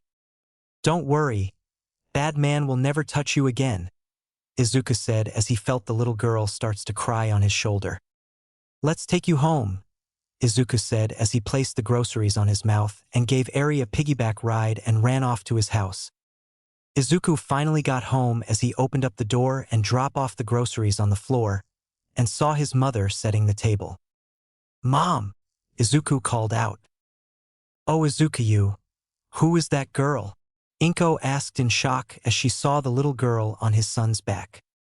"She's being chased by a man that gives my guts a bad feeling," Izuku said as Inko could only nod. Her son's gut feeling were never wrong as she first witnessed it when Izuku dragged her away to their favorite restaurant and the place suddenly get robbed, and the second time when an anvil, who even have those in this timeline, suddenly fall right under her, but her son immediately pulled her away. "Why didn't you take her to the hospital?" she asked till she noticed the little girl flinched. "I said the same thing to her when I ran here, and she was terrified," Izuku said. "Well, we can ask the heroes about this," she said. "Then the one that is taking care of her might find out," he pointed out. "Well," she thought about it then said, "we can take care of her." Izuku was of course shocked, but he couldn't deny that the little was too adorable to say no. "Pedophile," Zen said. "Shut up," Izuku thought angrily. "Of course we can, Mom," he said with a smile as he let down the girl, but she immediately ran behind him. "Don't worry, she won't hurt you. She's my mom," Izuku assured as Eri slightly peeked to see the older woman waving at her. "Hello," she said quietly, but still can be heard as both mother and son clutched their chests like they had a heart attack. "Cute," both of them thought as they let the girl get used to their house, let her join their dinner, and let her sleep on the floor in Izuku's room in a futon. Izuku could only smile at the little girl's sleeping form as he let himself be affected by the Sandman's sand of slumber. Izuku is on his way to school till he noticed a mob of reporters blocking the entrance. He kinda hate the news as they wouldn't leave him alone when he did some of his extreme exercise around his hometown, and he decided to jump over them. "Zuzu!" He then heard Kyoka's voice and saw his classmates being swarmed by the reporters. Izuku could only sigh as jump back outside and shouted to the reporters, "Hey, over here!" The reporters heard him and one of them shouted, "Hey, it's that boy!" Izuku then began to run as the mob of reporters chased him, which leaves his classmates safe and sound. That was quick. They then heard their homeroom teacher's voice and saw him standing near the gate. "Will you help him?" Ochako asked, which Aizawa shrugged at. "The problem child can handle it. He might outrun them and make it in time," he said as the class followed him to their room. As the Izuku's classmates and teacher reached their classroom, said green-haired boy was outside the room on the locked window as he will not open it with force or he would pay for the damage. Aizawa then opened the window which let Izuku go inside as they begin the class. It was quite normal if you ask me as everyone are writing notes while somewhere sleeping from boredom till it was time for the lesson to end as everyone were now chatting with each other. Izuku's circle of friends also increased with Momo, Tenya, and Ochako joining the group as they exchanged their numbers and talk about some of their old days. "So I was just going to the docks with Kyoka and Denki, and a yacht owner was having trouble with his boat as the chains of the anchor was rusted, so I helped by breaking it with my hands," Izuku said as his new friends clapped in amazement. "The tales I heard of your power are quite fascinating, Midoriya, and I truly believed them when I laid eyes on you, Ida said with Momo and Ochako nodding in agreement. But Zuzu is really kind and noble, so you can be friends with to guide you, Kyoka said as she chuckled when the said boy is blushing in embarrassment. Don't praise him, he might faint on the spot, Marcia teased as Izuku could only glare to his cousin. Shut it, Marcia, Izuku said angrily as he crossed his arms, which made his friends laugh at him. Oh, I also heard from Aunt Inko that I have another cousin, Marcia said as Kyoka and Denki got interested. Really, Zuzu? Kyoka asked. Yeah, I saved her after I knocked out a guy with a beaked-shaped mask, and decided to adopt her, he explained. A little girl, how does she look? Ochako asked as Izuku showed them a picture of a sleeping Eri on his phone that he took last night. Least to say, the three girls squealed at how cute she was, which caught the others' attention and saw the picture of Eri, and the rest of the girls also squealed. She's adorable, Toru said as she gushed at the photo. You're so manly, Midobro, Ejiro shouted with manly tears till Aizawa gave them a serious look. All right now, grades aside, there is another you lot need to do, he said as the whole class tense up, so he continued. You need to choose a class president and a vice president. So normal, everyone exclaimed. Everyone then began to try to persuade each other to take the spot, with Tenya trying to calm down the whole class to choose the right path for selection. But Izuku was quite nervous since he couldn't handle such responsibility. He might be strong, smart, and a pure of heart, but he was not a good leader to something that isn't hero-related. He just hoped that he wasn't chosen and everything will be good, right? Wrong. Midoriya, 3. Momo, 2. Tenya, 1. Izuku could only look in shock as he began to hyperventilate with Kyoka, Denki, and Marcia as the class looked at him in worry. Sorry, that kinda shocked him since this is kinda new to him, Kyoka said. What do you mean? Momo asked. Well, Zuku is a late bloomer, a boy who developed their quirk a year late, so he was kinda antisocial to everyone when he was 4, and people are kinda scared of his quirk to have him those kind of responsibilities, which made Zuku kinda scared of letting everyone down, Denki explained as the class could nod dumbly as everyone except Katsuki are saddened for their classmates' childhood. Well, since Midoriya couldn't take the position, Miss Yaoyorozu will be class president and Mr. Ida will be vice president, Aizawa said as Izuku immediately calmed down, which made his other classmates happy, so they decided to help him with his problems. It was now lunchtime as Class 1A are enjoying their favorite food, with Izuku having a bowl of pork cutlet and Marcia having kebabs. Glad that was over, Izuku said as he took another bite. Well, we're sorry that we didn't know, Momo said. It's fine. I'm still glad that I'm not a part of it. Anyway, Ida, why are you still sad? Ochako asked the downtrodden Tenya. Well, I still can't believe that someone voted me, he said. Oh, that was me, Izuku said as Tenya could only look at him with shock and happiness. I thank you, Midoriya, for it, he said as he bowed to Izuku. Like I said, dash. Water under the bridge, we know, Denki, Kyoka, and Marcia said at the same time as they look at the depressed male Midoriya with teasing smiles. You guys are mean, he whined as his friends could only laugh at him. Oh, quit winning, you are a man, right? Kyoka said as Izuku could only grumble at them. Being angry doesn't solve this, Tenya said as his arms have gone to a chopping motion as Ochako tried to hold her laughter along with Marcia. Well, your hero costume is very obvious, Izuku rebutted as Tenya looked at him in shock. Really? What do you mean by obvious? Ochako asked. I watched the news and the internet too many times, so I didn't miss a single information, Izuku said as Tenya could rub the back of his head in nervousness. Your eyes are sharp as always, Midoriya, and yes, my brother is the pro-hero ingenium. Ha! At first glance, I can already guess because of the similarities, Izuku said as he chuckled. You're kinda right though, I saw it as well, Kyoka said as Momo and Denki nods in agreement. Say, does your brother has some single sidekicks? Marcia asked smugly as Tenya could only look at her mortified as he began to scold the female Midoriya. The group could only laugh with each other not until the alarm began to resonate and everyone began to panic, and pushed each other to the doors. Izuku immediately grabbed hold on Kyoka and Denki and jumped on top of the table along with Momo, Ochako, Marcia, and Tenya. What the heck happened? Marcia yelled as she saw their other classmates being squashed by the crowd. It's the reporters again, Izuku shouted as he points outside the window and they saw the reporters outside. How did they get in? Momo asked as she was confused along with the others. There's a gate that separates the students to unwanted guests. But the question is who let them in. Yaoyorozu, make me a megaphone, Tenya said as Momo nods and made him a megaphone.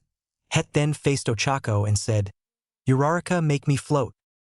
Ochako nods and used her quirk on her classmate as Tenya slowly floats up. Everyone look outside, it's just the press. Tenya shouted through the megaphone as the other students stopped and looked outside as they indeed saw the mob of reporters and calmed down. The gang also calmed down as Ochako undid her quirk on Tenya as they now sit in relief. I could have had ended myself, but you were faster. So nice job, Vice Rep, Izuku said as Tenya could only smile from friends' praise. So they continued eating their lunch till their class will start, but Izuku was worried as he got that feeling again. Meanwhile outside, Nizu and Aizawa were looking at the source of the reporter's break-in. The gate is disintegrated to dust. I have a bad feeling about this, Aizawa said to the principal. I know, Aizawa, I am also worried because of this, so I propose the double of security around here, Nizu said as Aizawa could only nod in agreement. Something bad will happen very soon.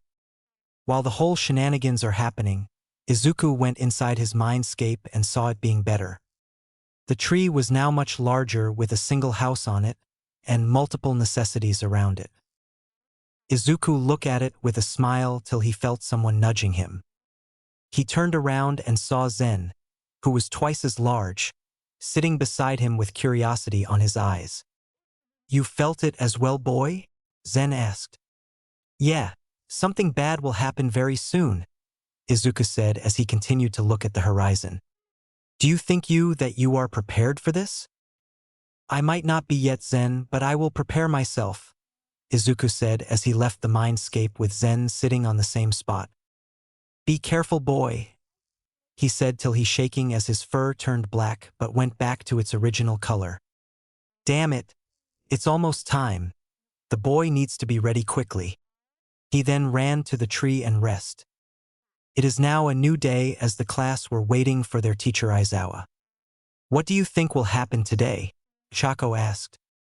Maybe something exciting, Marcia suggested. Time could only tell, Kyoka said. True, we must wait for it, Tenya said. I guess, Izuku said as he was focused on his notebook as his two best friends and cousin were worried about him. Kyoka was about to say something, but Aizawa suddenly entered the room as everyone went back to their seats. All right, everyone, we have something special today, and we need you all to be prepared, Aizawa said. For you troublesome bunch are doing rescue training with me, All Might, and another teacher coming along.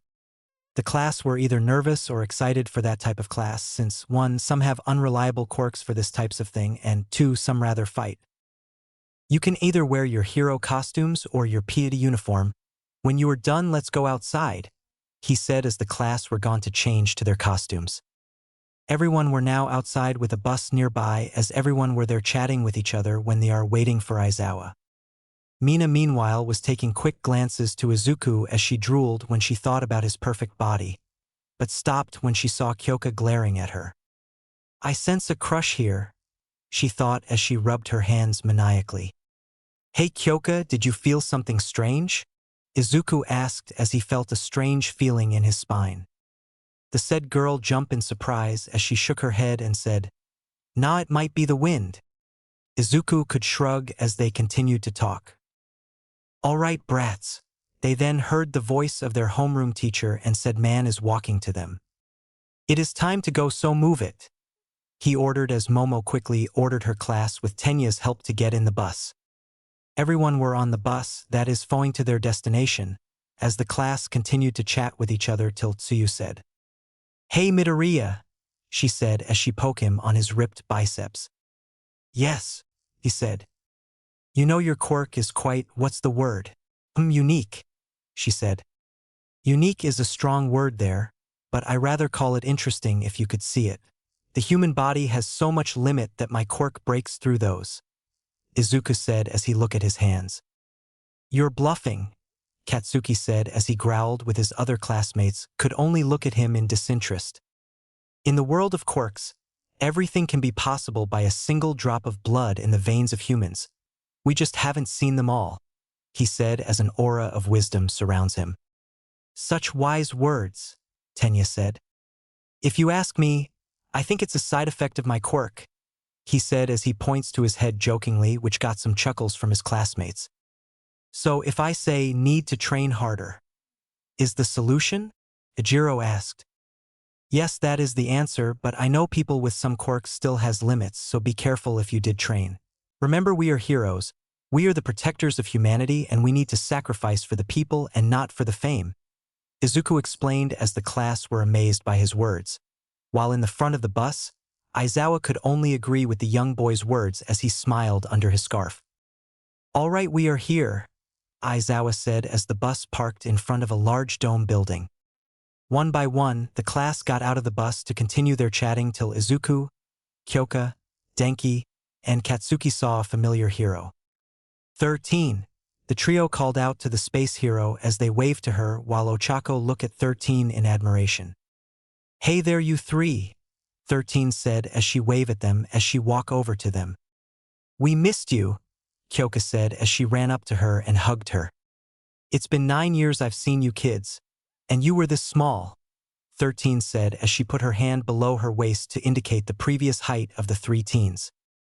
"Well, we are now big and strong, right?" Izuku said as he and Denki walk up to her. "You're right, Zuku," Denki said. "Guys, how did you know 13? Ochako asked in shock. "We met after the incident, and she helped me train for a year," Izuku explained as Ochako could look at him in admiration. 13 then began to explain on what they are doing for this exercise. 13, where's All Might? Aizawa asked. "He has something to do," she said as she held up some fingers, and then they went inside the building. Meanwhile, in the Midoriya residence, Eri is watching the television with her new mother Inko as she felt something bad. "Mom, I think Big Brother is in trouble," Eri said as Inko have gone worried. "Don't worry, sweetie. All Might is with them, and he will protect them, okay?" Inko assured as Eri nods and looked back to the television. Back in USJ, the class were amazed from the interior of said building as they are looking at near the entrance. "This place is amazing," Izuku said as he felt this place is like his mindscape. "It is quite fascinating to see," Momo said as the class could agree. "All right, you brats, we will dash." Aizawa stopped mid-sentence as he felt something ominous as he looked at the plaza of Techar building. Izuku also felt it as his gut told him to be ready for it. "Something is coming," Izuku said as everyone felt tense. A multiple black portal then appeared in the middle of the plaza as people came out of it, but the noticeable ones were a guy with hands over his body, a guy covered with mist, and a large black creature with a beak. "Hey, is this the part of the exercise?" Ejiro asked. "No, they are villains," Aizawa said as everyone tense up. "I should have trusted my gut and stayed home," Izuku said OT in a whisper as he shouldn't ever doubt his gut. "Ha, All Might isn't here," the hand guy said as he looked for the number 1 hero as the mist man was also looking around in confusion. "Everyone be wary of the big guy," Izuku warned as the class were a bit skeptical, but Kyoka, Denki, and Marcia trust him. "Well, if he isn't here, let's get here by killing this kids," the hand guy said as everyone were getting worried. 13, keep the kids safe. I'll handle them," Aizawa ordered as put on his visor. "Will you be okay?" Chaco asked. "A hero ain't a one-trick pony," Aizawa said as he jumped to the fray. All right kids, let's get out of here. Kaminari, contact the school. 13 ordered as the class began to evacuate, but the mist man immediately appeared in front of them to block off the entrance. Greetings. We are the League of Villains. My name is Kurojairi. Forgive our audacity, but today, we've come here to you at a high school to kill the #1 hero, All Might. The mist man, now named Kurojairi, said as some of the class were terrified. Damn, Izuku thought, but a sudden pain came from his back, but kept his position. This was the first time he felt pain from his own body since Zen is always fixing his body.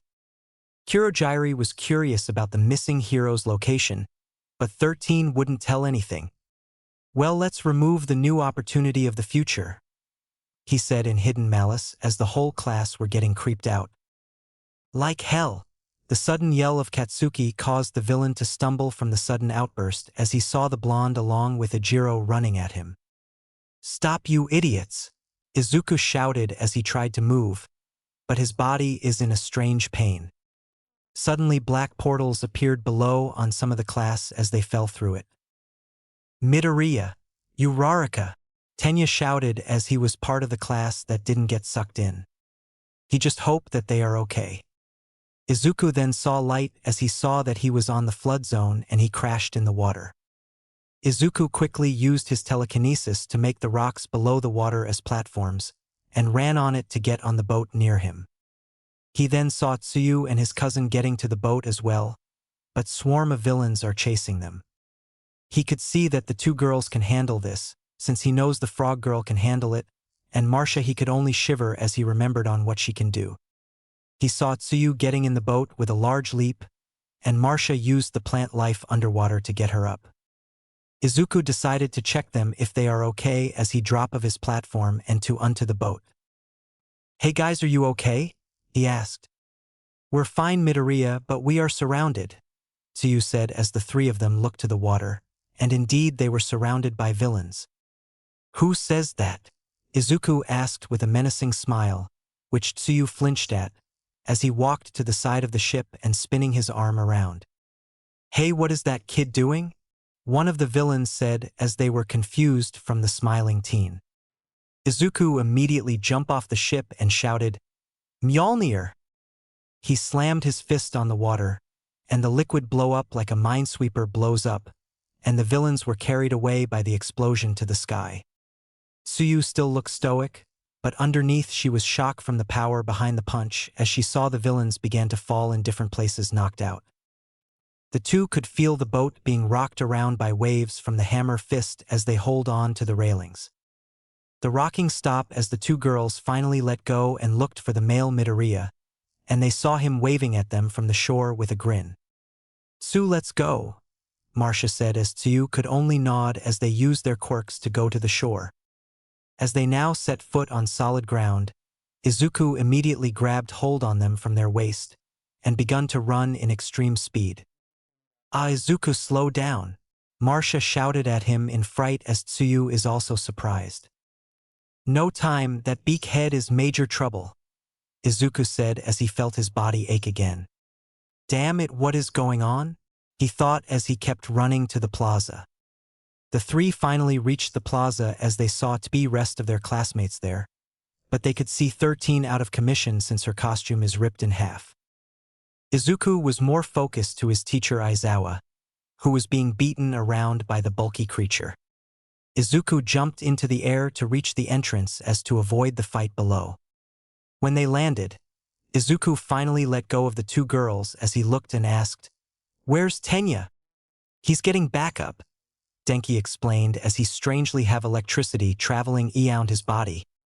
But he needs to hurry, Ochako said in worry as they looked to their two teachers. Izuku knew that she was right, they need more time, and he knew what to do.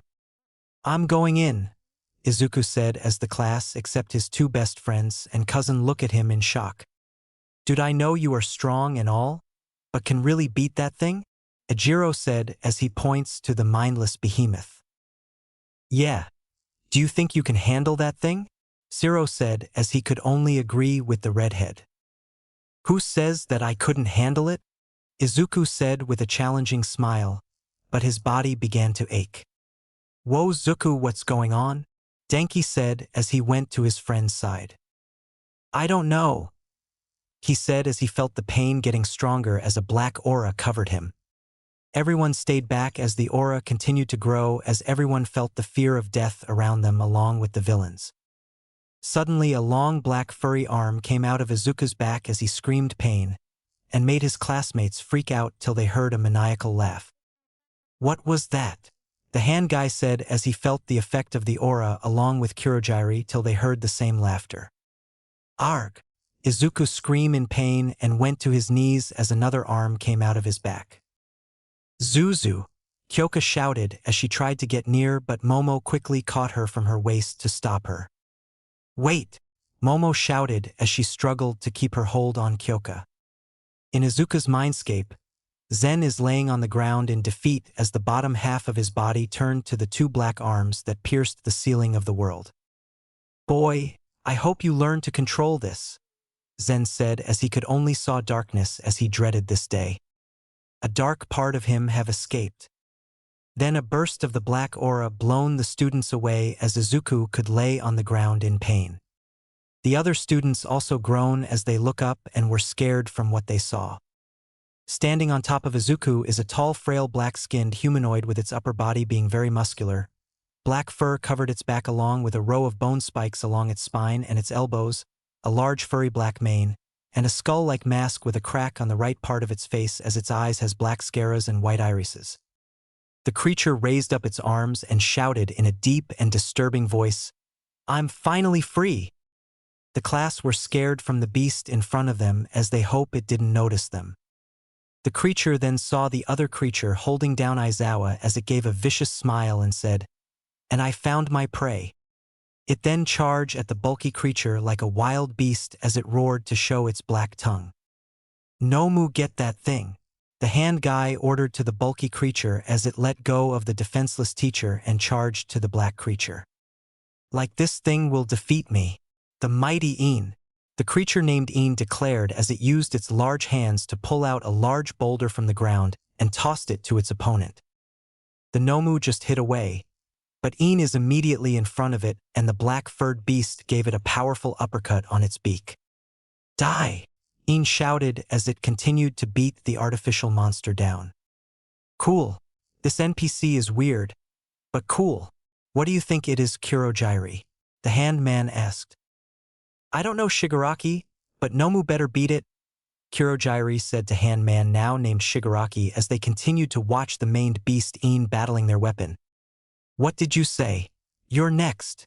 Een shouted at them, but the Nomu tackled it, so it countered with a hammer fist on its neck.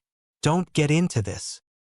Back with the students, they were quite surprised on what they are seeing, including Izuku himself. "Dude, what was that?" Denki asked. "I don't know either. I just think that it is part of my quirk." Izuku could only explain as his strength slowly returned to him rather than seconds. "We will deal with that later. But what do we do with that?" Suyu asked.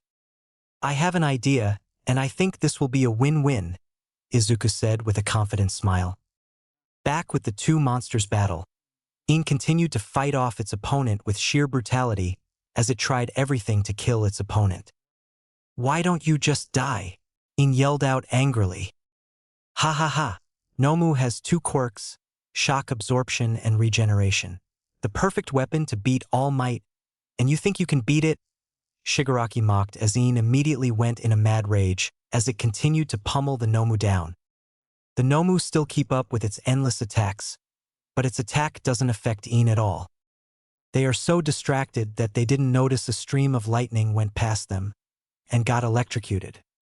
Hiration!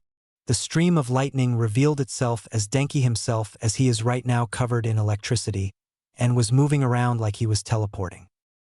/N, I got the idea from Minato from Naruto. Now! He heard Izuku's shout and a big explosion hit the two behemoths, and it is now contained in a block of ice. Gungnir! Izuku's shout came from the sky as he was dropping from the sky very fast with his feet together that forms a point. The ice started to crack, but Izuku already hit the two and made a large crater from the impact. So they're laid on the ground as the Nomu and Een as Izuku is above the black beast, and held Een in an arm lock. Let go. I don't to go back in there, Een yelled as it struggled from its restraint. Good thing Zen taught me this. Buddha's palm. Izuku then brought his palm on Een as the black beast yelled in pain from the sudden pressure and slowly disintegrate and went inside Izuku's body. Izuku then dropped on his behind as he was strangely exhausted, but felt his energy came back in an instant. Wow, that's dash, he was cut off as he muscular grabbed his face and threw him away. Zuku! Denki yelled as he immediately vanished when the Nomu tried to hit him. *T, that wasn't enough, Katsuki said angrily as he was slightly far away from them along with Shoto. So it is stronger than All Might, but I think Midoriya isn't finished yet, Shoto said as Katsuki scowled at that. Meanwhile with Denki, the electric user is moving in Mach speed from the super he learned in the past. Denki first learned it when Izuku started his training and got some tips from him. He learned to use his quirk around his body to amplify his speed and power like a motor, and trained his body to be durable for any drawbacks. Zuku! He shouted till he saw his best friend walking to him with his eyes covered by his hair as he immediately pale. Izuku is angry. Scratch that P** said as heck. Oh crud! Denki muttered as he began to run to the other direction. He ain't gonna be near his best friend's warpath. Back with the rest of the students, Katsuki, Shoto, and Ejiro are distracting the Nomu to delay it a little till they felt a powerful aura of malice wash over them. What was that? Shoto asked till the ground shake like a giant walking with them. Oh, Kyoka muttered as she began to pale while her classmates look at her in worry. What is going on? Hanta asked till the shaking intensified. They then saw Denki from the distance running at them fear. Run! Denki yelled till a large chunk of land fell from the sky. Hell axe! Suddenly the Nomu is hit on the head by none other than Izuku himself with a powerful axe kick that made the artificial human drop to the ground. What was that? One of the villains yelled in fear. Izuku immediately jumped to the air as he dropped to the ground heads first and shouted, Ballistic missile! Izuku then hit Nomu on its back as it screeched in pain as its regeneration quirk couldn't even fix it. Iron claw! He then thrust his palm on the Nomu's head as the strike broke its skull. Izuku decided to finish this as he jumped to the air as he do an elbow drop, and he shouted, Mountain spike! When his attack hit the Nomu, its body is completely pulverized inside out, and is now laying there dead with Izuku kneeling as steam came out of his body. Never mess with me, Izuku muttered as he is slowly getting sleepy. I call hacks. Kurogyri get him, Shigaraki ordered as Izuku finally accepted the suggestion of his body, but heard a yell of, I am here. Izuku could only see darkness, and smiled when he heard that voice. There was only darkness until a sudden call was heard. Clear! Izuku immediately jumped in shock as literally a defibrillator is used on him. What the he was cut off when Kyoka, Denki, Ochako, and Marcia hugged him. You idiot! Kyoka yelled at him as she hit him on the head, but tears were streaming off her face. Good thing, the way to wake you up is to give you a little shock, Denki said as the four of them let go off the poor green head. Izuku looked around and saw that he was on a bed in the infirmary of the school with his classmates on their school uniform. Guys, what happened before I blacked out? Izuku asked. The Mist guy was about to catch you, but Zero used his tape to get you and All Might came to beat the villains, but two of them escaped, Ochako explained. And after that, the rest of you came to the rescue, and arrested the villains and got you back here, Kyoka said. Damn, Izuku could only say as he laid on the bed. Also you got two visitors, Marcia said as the door suddenly slammed open. My baby! Izuku immediately pale as his mother came in the room and hugged him immediately. Big brother! He then saw Eri below his feet. Izuku, why did you have to be so reckless? You were in a coma for a whole day, his mother cried out as he looked at her in shock. Eh? He just gaped there in disbelief. Yeah, you slept like a log, we had to tell the teachers that you defeated the big thing. But we didn't know what happened to the other villains, Marcia said. But worries me is the monster that came out of your body. Its name was Een, was it? Shako reminded. I don't know either, but I think it's part of my quirk, Izuku said. Well, if there's a Een, then there will be a Yang, Kyoka said as they grew worried. Then that mean I must learn to control it, Izuku said as his mother sighed. Well, more equipments for you, she said as everyone chuckled. Denki then remembered something and said, Hey Aizawa, remind us to tell you something. What is it? Izuku asked. The sport festival is coming up. Izuku then quickly perked up. Really? Yeah, Mr. Aizawa said it himself, and security will be tight in that time, Kyoka said. It's really coming, huh? Izuku said as he slowly grinned, which everyone saw. So what will you do next, Zuzu? Marcia asked. Izuku's grin could get bigger as he said, I'm gonna break another limit. Chapter 5: The Enemies and True Feelings. Izuku is walking to his school in his school uniform along with his adopted sister Eri sitting behind his head. She wears the same. He decided to bring her along since the little girl really missed him and decided to bring her along, but with her mother's approval. All right, Eri, we're getting closer, he said as Eri smiled and pat his head jovially. They slowly reached his classroom as he then noticed a crowd of students blocking the door. Hey Zuzu, he then saw Kyoka jumping from the door. Hey guys, move it, he said as he struggled to pass through the crowd, so he shouted, Hey, there's a kid here. The crowd then noticed the child on his shoulders and made way so he can go through. So, he started as he conjured up his malicious aura to the crowd, and suddenly Yin's head appeared from his shoulder. Izuku took days of training to control the black spirit, but learned something valuable from Zen. The gray spirit said that Een is a part of him, a true personification of the Yin-Yang. When he symbolizes peace, Een symbolizes darkness and violence, and Yang symbolizes light and love. So to make Een follow him, Izuku needed to gain its trust, and what could make a battle-hungry spirit is none other a death match. Izuku in first got beaten around, but slowly they battle like equal, so Izuku's only problem is Yang. What is going on here? He asked as the crowd shivered in fear. A gray-haired teen poked out his head from the crowd and said, 'Cause you fight villains? You think that you can take the top? Izuku glared from the accusation as Een looked at them like they were prey. Can I gut them? The black spirit asked, but a chop on the head stopped it. No, Izuku said as the crowd could look at Een in fear. Hey Dark Buddy, the call of Dark Shadow, the sentient quirk of Fumikage Tokoyami. Hey!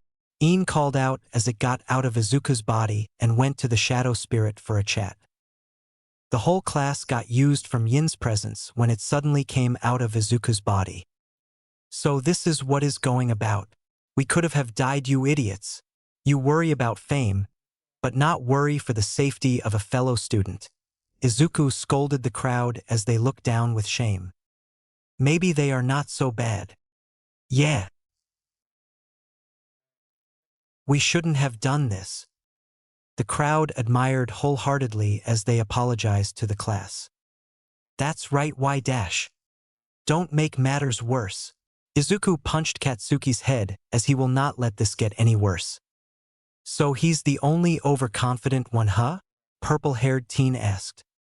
Yeah, he is, the whole class of 1A admitted. Well, we're sorry for accusing you, but we just felt inferior in all of this, the teen said as the crowd nods. Then train, Izuku simply said. Your quirks are a part of you. Like a rock, you can shape it to make it better. If you do have a powerful quirk, nothing can beat the knowledge of a fighter. Don't fight like you have already know. Fight like you have learned by trial and error, and your answer is the result of your will.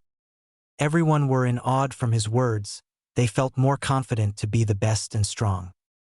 "You, what's your name?" the purple-haired teen asked. "Izuku Midoriya. How about you?" Izuku asked. "Hitoshi Shinso," the teen said as Izuku could only nod as the crowd then went to their respective classrooms as Izuku could only sigh in relief. "Man, that was awesome, Midori," Mina said. "It was quite amazing," Ribbit Tsuyu said. "It was nothing really, they just need some guidance to a better path," Izuku said as their homeroom teacher Aizawa entered the room to start the class, not even minding Eri with them. But Izuku is determined as he thought about the sports festival as he began to laugh maniacally. His classmates and teacher heard his laugh and were scared from the crazy laughter, but Eri didn't mind it. Those poor bastards are doomed when it starts. It was now lunchtime as Izuku's friends were enjoying their own meal, while Izuku shared his own food with his little sister. "Say ah Eri," Izuku said as he held a spoon of katsudon for her. "Ah," Eri said as she opened her mouth and Izuku put in the spoon, and she swallowed the content of the silverware and chewed it. This very action caused his friends to adore little Eri as a bubbly aura surrounds the two. "So adorable," Marcia said as she gushed at the scene. "Yay, you did it," Izuku cheered happily as he gave some slow claps as Eri did the same. "Cute," the girls thought as they couldn't resist it. Young Midoriya. Suddenly All Might appeared before as he presented 2 lunchboxes and said, "Will you have lunch with me?" "He acts like a schoolgirl," Izuku's friends thought. "Well, sure, but can I bring my little sister with me?" Izuku said as he pats Eri on the head. "Sure," All Might said as he couldn't say no to the little cutie. The 3 of them then ate their lunch in the teacher's lounge as Izuku shared his lunchbox with Eri. "So why did you brought me here?" Izuku asked. "Well, young Midoriya, you already know the sports festival is coming, right?" All Might said. "Yeah, I know, and I'm gonna push my limits before it starts," Izuku said confidently as All Might looked at him with interest. "Also, I am quite interested with you, Quirk, young Midoriya," All Might said. "Well, you already saw my files about my quirk, and I can't blame you of your interest. Big Brother's quirk is amazing," Eri cheered. "But not as yours," Izuku said as he ruffled a giggling Eri as she enjoyed the love she received. "It is quite unique since it reminds me of my own," All Might said. "But this piece of information made it different. All Might and my only mother, sister, and my 2 friends know about this. This got All Might more interested. Tell me about this secret. You tell me yours and I tell you mine. This make it fair since we share it with each other, and I know you can keep one and so am I." All Might could only nod in agreement since it's only fair. "Well, you first." "Okay, so you see, my quirk is a 1 of a million of this ever to occur. Mine as well, but you know quirks are different to everyone." "I know, but what made my quirk special that it's hereditary?" All Might look at Izuku in shock at such a unique quirk. "Does you parents show signs of this quirk?" "Last I heard, none. Maybe it needed a type of requirement to achieve it, so I try to learn my quirk." "So if you did have a child, they need a part of your genetics and do something to activate it." "Maybe, but you also heard the other part of my quirk that grant me the power to conjure a spirit, right?" "Een was a meanie," Eri said as she pouted. "So it's a new ability." "Yeah, it is. I know I have 3 spirits, Yin, Yang, and Zen. I can see your point in all of this, and I deeply admire it. So then what's yours?" All Might then sigh as steam suddenly covered his body and revealed a more skinnier man. "Wo," Izuku said in shock along with Eri. "As you can see, this is my real form and this is the cause of it." All Might then raised his shirt and showed a large scar. "Wait, did this occurred when you battled Toxic Chainsaw?" "Ha, that sucker didn't stand a chance, but another enemy did this," he said as he couldn't curse around Eri. "But why thou?" "Because my quirk is a stockpiling quirk, and is passed on to me by the previous user." "Wow." "Indeed," This quirk is one for all and I'm the 8th user. Such power by 8 people combined. Sadly, I think I am running out of time. Izuku then grew worried. You want to pass the quirk to me, weren't you? I was. But I saw your quirk and I know it's getting stronger as time passed by. I can understand that. My quirk added with one for all is a recipe for disaster. You're right. So I hope you keep this secret well. I swear on my life that I will never speak of this. Then you can leave.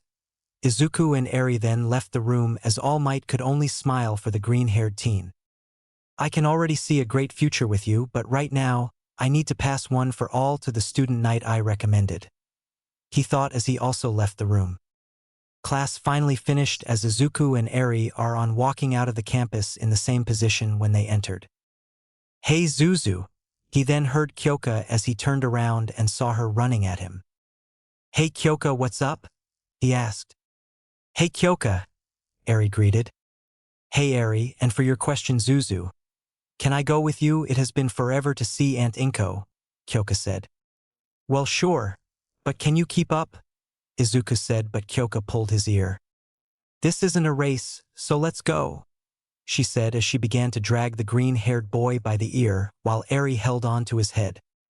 Unbeknownst to them, Denki and Marcia were far behind in the bushes spying on them. Continue to their house?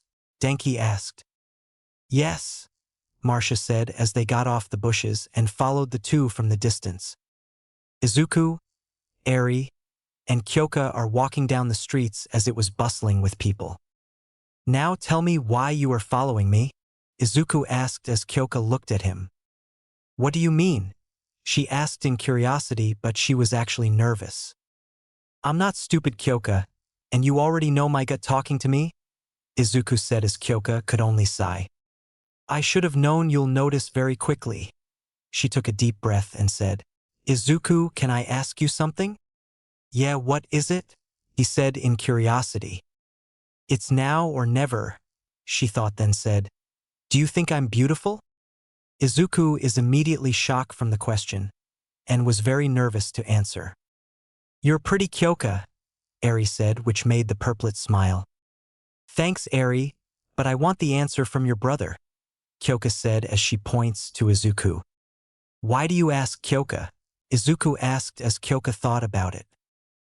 I feel jealous, actually. Momo and the rest of the girls have great bodies, maybe Toru as well, but look at mine. She then gestured to her petite form as she looked down at it with a frown.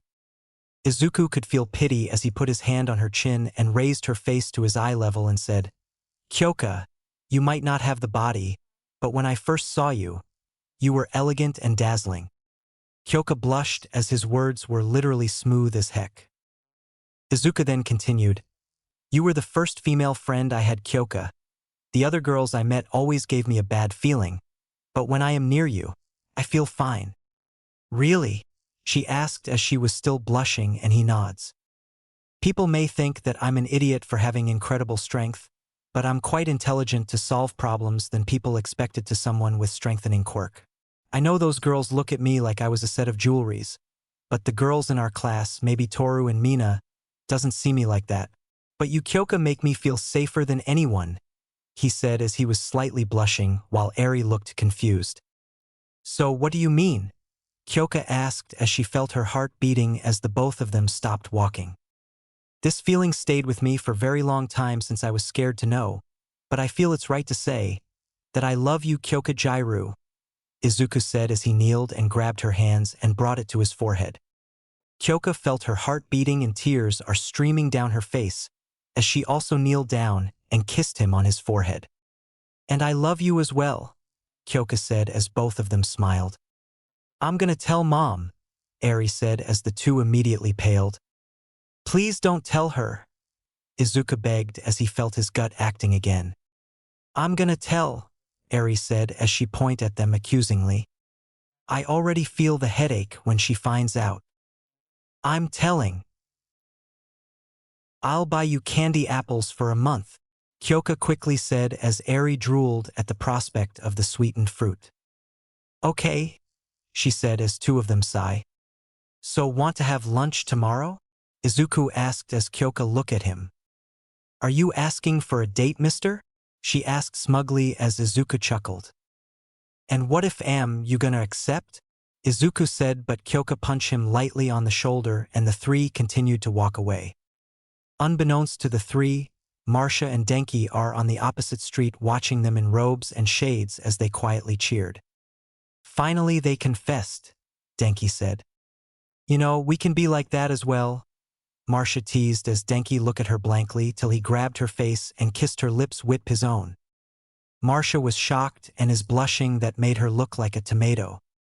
Denki ended the kiss as a slight blush is on his face and said, We absolutely can. Marcia could blush as they continued to follow them. Izuku, Eri, and Kyoka finally reached the Midoriya residence as the two teens were nervous. Izuku opened and the three entered the building as he called out, Mom, we're home. Inko then appeared before them and said, Izuku, Eri, you're here and I see you have someone along. Hey Aunt Inko, Kyoka greeted.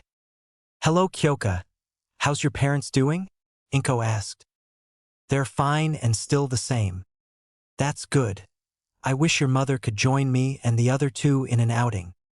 Mom, the both of them are together, Eri yelled as she points at the two as they look at her in betrayal. My baby is finally grown up, Inko cried as a stream of tears went out of her eyes. Mom, stop.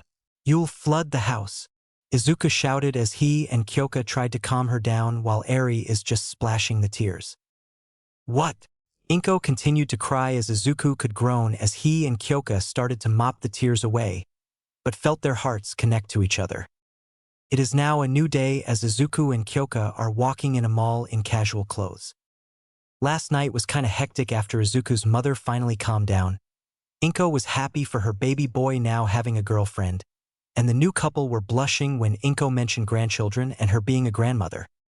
So here he was, a day with his childhood friend/girlfriend in the mall to have lunch like they had talked about last night.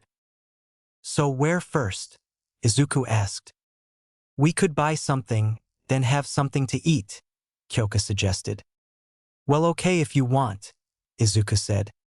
Well, music store, here we come, Kyoka said as she began drag the green-haired boy. Yes, ma'am, Izuku said sarcastically as he speed up his pace so he wouldn't trip. Meanwhile, Denki is with Marcia, Tenya, and Ochako as they look around the store for anything. So you confessed last night? Ochako asked.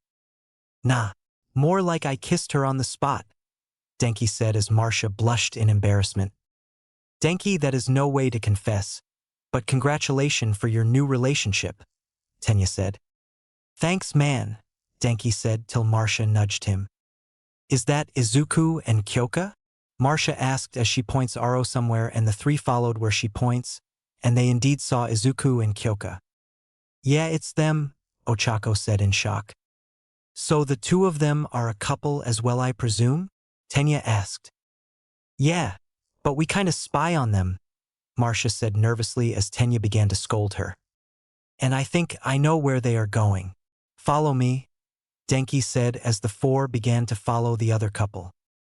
Back with Izuku and Kyoka, they now have reached the music store as they look on various instruments and sound systems around the shop till they look on a karaoke machine.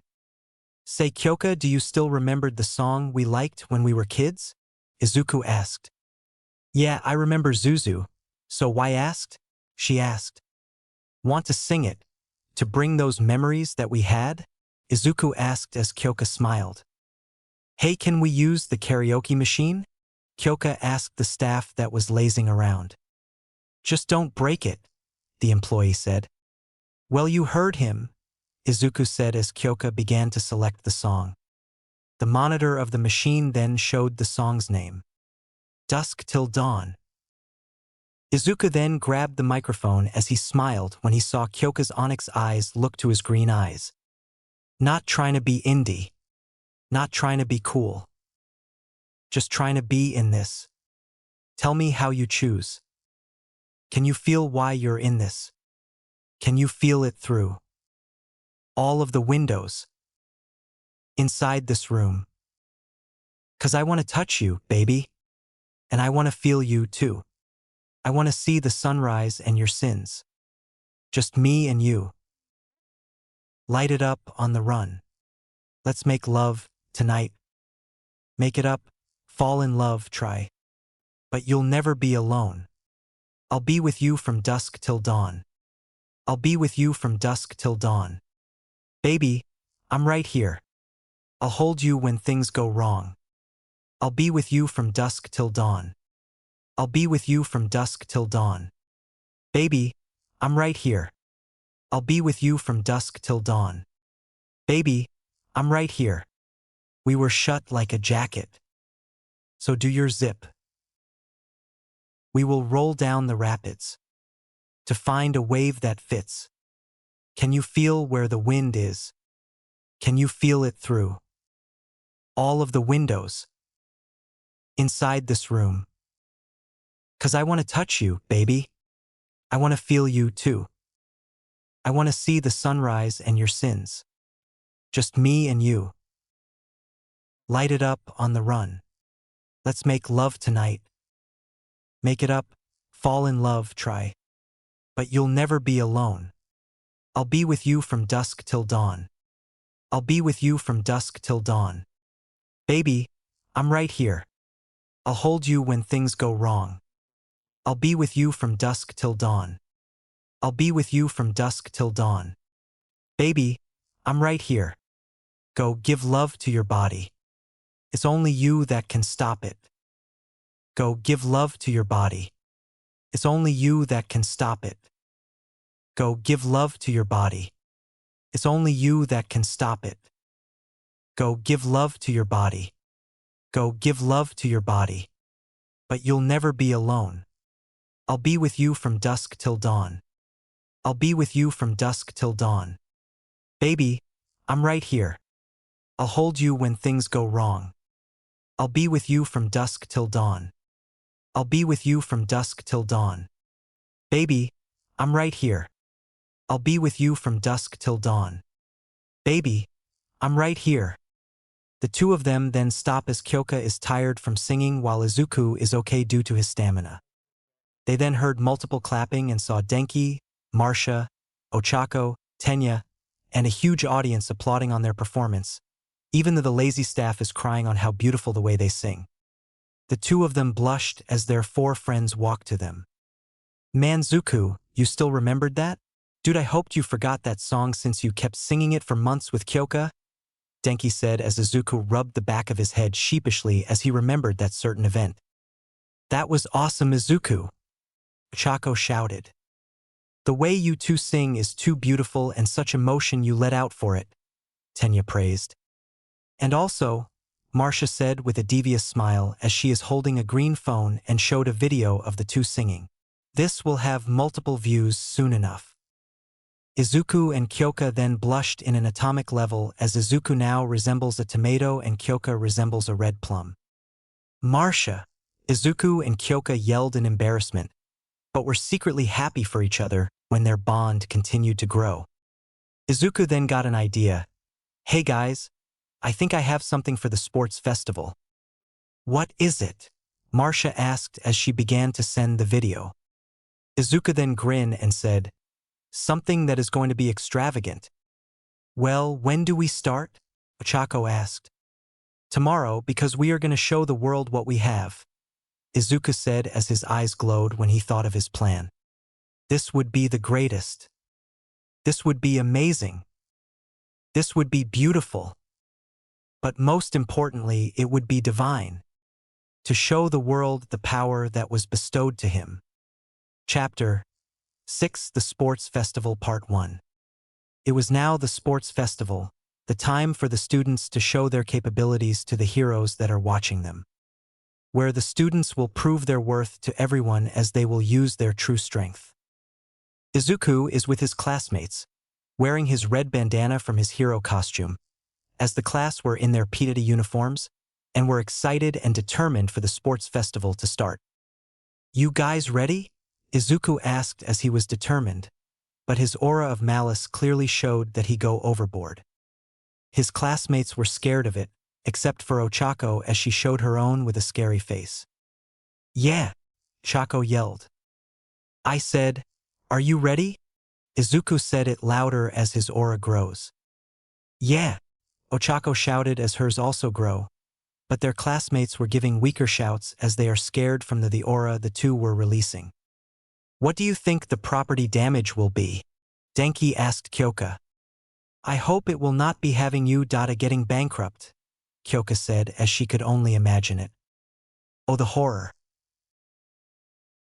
"I should wait for a while," Asurtai half and half teen thought as he was flinching from the malicious aura.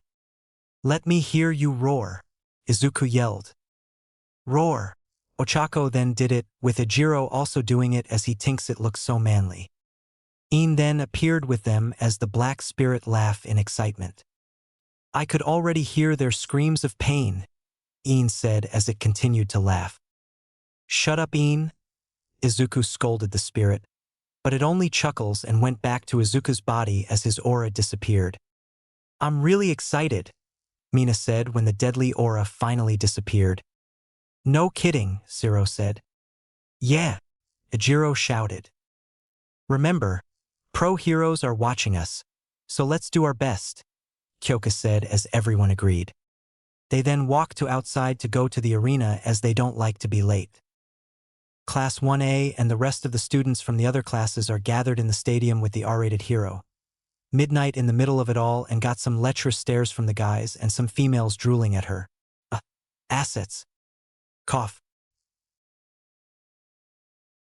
Anyways, Izuku looked at her as he shrugged and said, "Meh, seen better." "Blunt as ever," Marcia muttered as something is mysteriously moving in her hair. Midnight suddenly feel depressed but didn't know why. And now for the athlete's oath by none other than the green juggernaut, Izuku Midoriya, Midnight announced to everyone as the audience were surprised to see the green-haired teen, while the students were shocked to hear it. Izuku looked confident as he showed his serious face as he walked up to the middle and grabbed the microphone. He took a deep breath and said, "Justice, equality, and determination." Everyone were confused, but he continued, "These three are what makes a true hero. The ability to stop evil, the ability to see that nothing is different, and to see that no challenge is never impossible. Heroes these days only caring for the fame and glory. Pathetic if you ask me." Some of the heroes, including a certain flame brain, were glaring at him like Izuku was mocking them. "There is nothing heroic if money is the only thing you care for yourselves. I believe that the smiles of the innocent are enough for heroes to be satisfied, rather than let greed corrupt them to what a true hero is. A hero that cared for the well-being of every living being that haven't lost from the darkness." The students were amazed by his words, but some of the heroes were seething in rage. "So I'm gonna set an example for you folks, for this is my pledge to the world." "Nizu showtime," Izuku shouted as a loud blaring of a horn echoed throughout the stadium. Everyone were confused till they feel the ground rumbling. "'Cause this will be amazing," Izuku shouted and began to laugh as the rumbling grew stronger. The ground under the other students suddenly raised up by Cementos as they saw at one of the tunnels of the stadium are a group red lights. "Target acquired," a large group of robotic voices called out as the students that entered by the general entrance exam easily recognized. Then out of tunnel are the robots ranging from point 1 to 3 charged at Izuku. "Is he mad?" a student shouted. "That's what they used for the general entrance exam." "Interesting," Momo said. "Bring it on," Izuku shouted as he ran straight to the swarm of robots. "Is he crazy? It's impossible. That kid is suicidal." Those were the words Izuku heard, but he didn't deter as he continued run forward and shouted, "Rui!" He then delivered a sideward kick to one robot and it went flying as it destroyed some of the robots from the attack's power. Jingu, then another kick towards another one on the opposite side that did the same like the last. Bang! Then a flying kick to the one in his front that did the same as the last two. Durendal!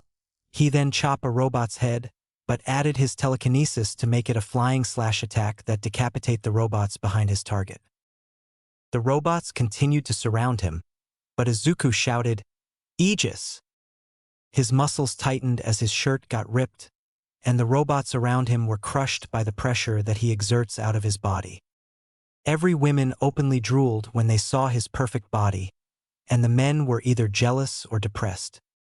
Izuku then jumped high in the air in a crossed-leg sitting position, and dropped down like an anvil and shouted, "Five-Finger Mountain!"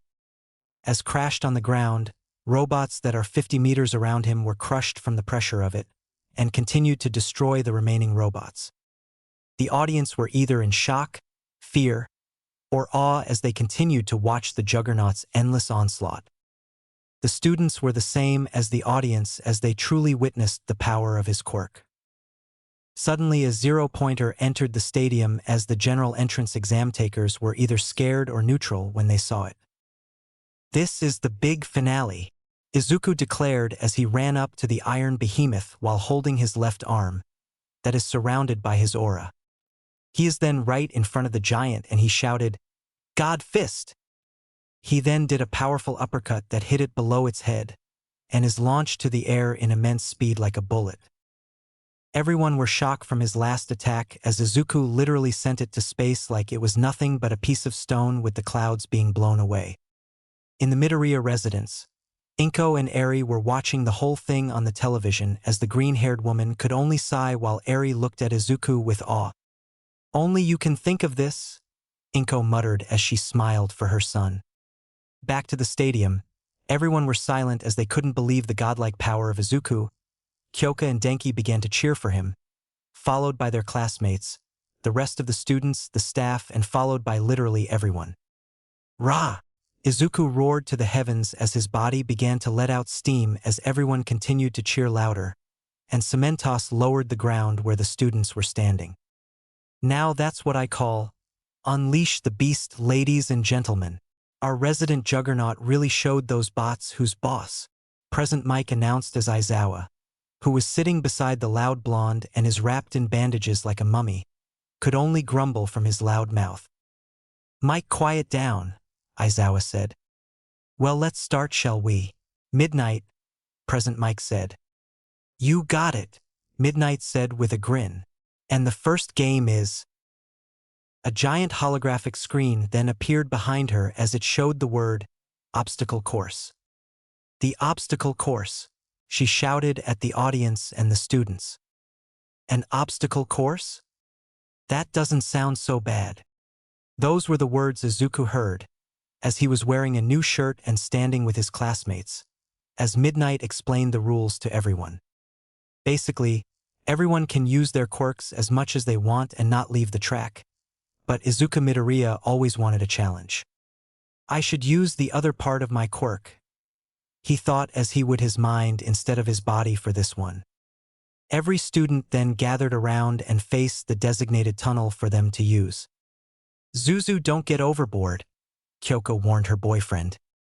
"Don't worry, I'm gonna use the other half of my quirk," Izuku said.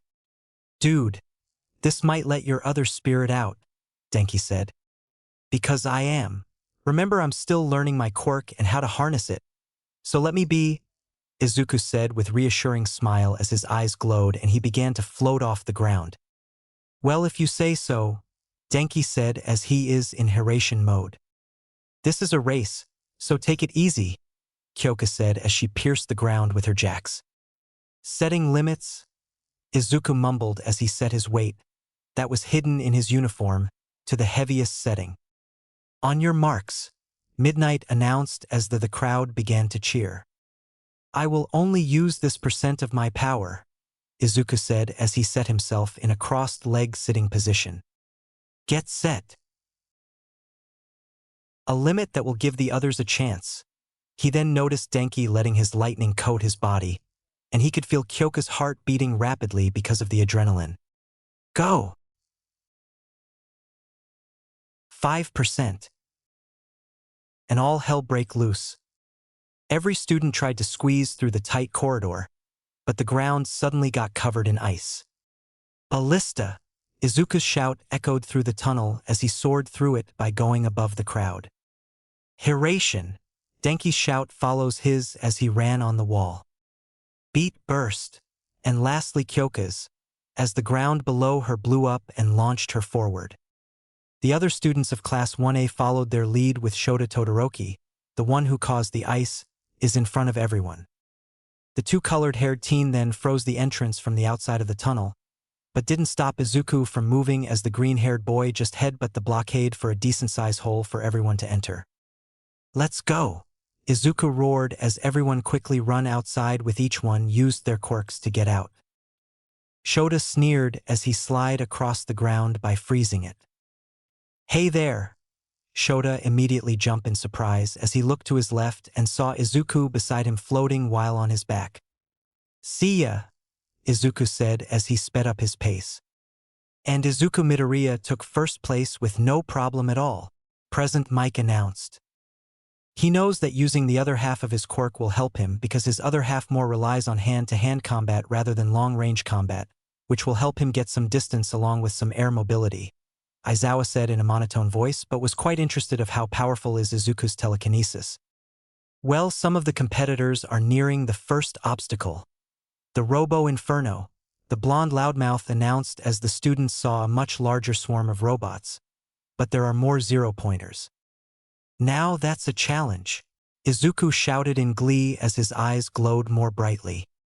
Shota noticed this and saw the ground glow with the same color. What is he doing? He thought as he continued to try to pass the young juggernaut. Izuku, meanwhile, moved his feet forward as it touched the ground, and surprisingly moved Izuku like it has its own mind.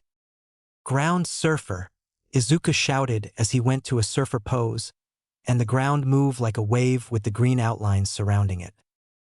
Well, cowabunga folks, Izuku Midoriya is literally surfing the ground, Present Mike announced as he thought it was cool. He used his telekinesis to the ground in a microscopic level to make it move like sand, Aizawa said as he was clearly amazed by the boy's quirk. Coming through, Denki then ran past Izuku and Shota in his lightning cloak as he easily weaved through the robots. Deku! Katsuki shouted in anger as he used the blast from his quirk to boost him forward. Now for a weapon, Izuku said as he focused his telekinesis to the ground, and a mass of dirt are floating beside him and formed a spear made of the same substance. He continued surfing the ground and threw the dirt spear to a zero-pointer, and pierced through it and hit another. This kid's quirk is seriously troublesome, but I could see the results, Aizawa thought. Did you see that, folks? Izuku Midoriya just create weapon made out of dirt with just telekinesis. How about that? Present Mike announced as the crowd cheered in admiration. Slowly but surely, the students passed through the large behemoths with minimum problem, since Izuku cleared the weaker robots with his dirt wave. Kaminari is still in the lead in a flash, but Todoroki, Midoriya, and Bakugo are right behind him. But can he pass the second obstacle? The fall, Present Mike announced. Say what? Denki asked in horror till he saw a large canyon that has thick cables connecting the two split earths. I hope this works, Denki said as continued running on the cables, but he moved much faster and electricity violently arched around him. Piece of cake, Izuku roared as the wave of dirt he surfed on moved forward and made a large bridge, so he continued using his telekinesis on himself to float. You piece of sh*t. Get back here uf** curs. Katsuki loudly cursed as he almost passed Shota. Izuku!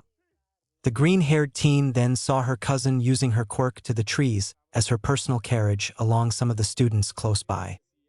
Don't slow down now, Izuku called out. We won't. He heard Kyoka calling out to him as she kept blowing up the ground that she lands to move forward while his other classmates use their quirks in various ways. Now that's nice of him. He might be strong and smart, but he has a pure heart, Present Mike announced. But can they pass the last obstacle? The minefield. Okay, I need to slow down, Denki yelled as he slightly slowed down since he doesn't want to get blown up. Then I'm taking it. Izuku yelled as he passed him along with Shoto and Katsuki. Fourth place is great, I guess, Denki muttered as he starts to avoid the mines along with the other students. Back with Izuku, him, Shoto, and Katsuki are neck to neck as they closed in to the finish line. Sorry, Izuku quietly said as he focused his telekinesis under the ground. What is he thinking now? Shoto thought. But I'm winning this. Suddenly, two mines came out of the ground and were in front of Katsuki and Shoto.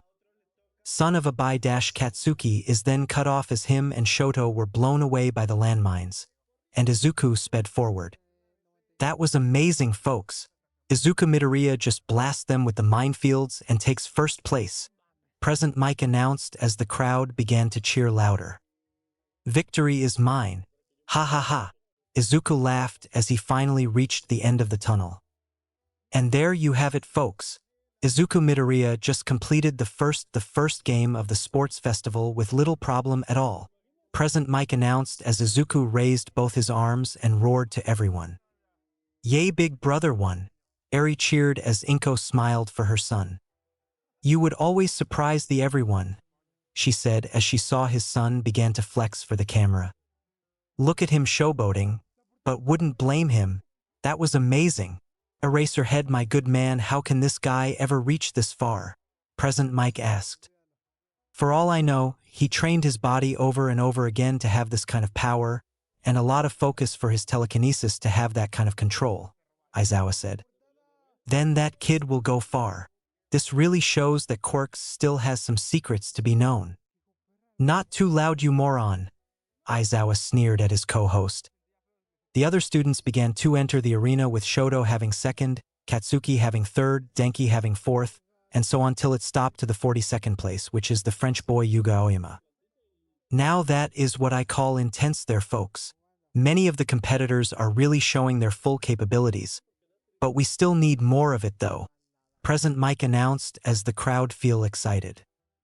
Meanwhile, outside the arena, Mount Lady, Kamui Woods, and Death Arms are outside patrolling the area. The kid is really gunning it, huh? Kamui Woods said as Mount Lady nods in agreement. You too. How do you even know him?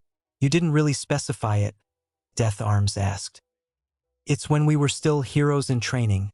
Both of our reputations were quite famous since, she gestured their clothings. So that day forward, the day he unlocked his quirk, we helped the kid with his training.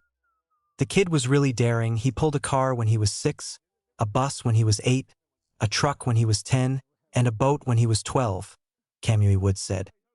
Damn, I should have him join my agency, Death Arms said.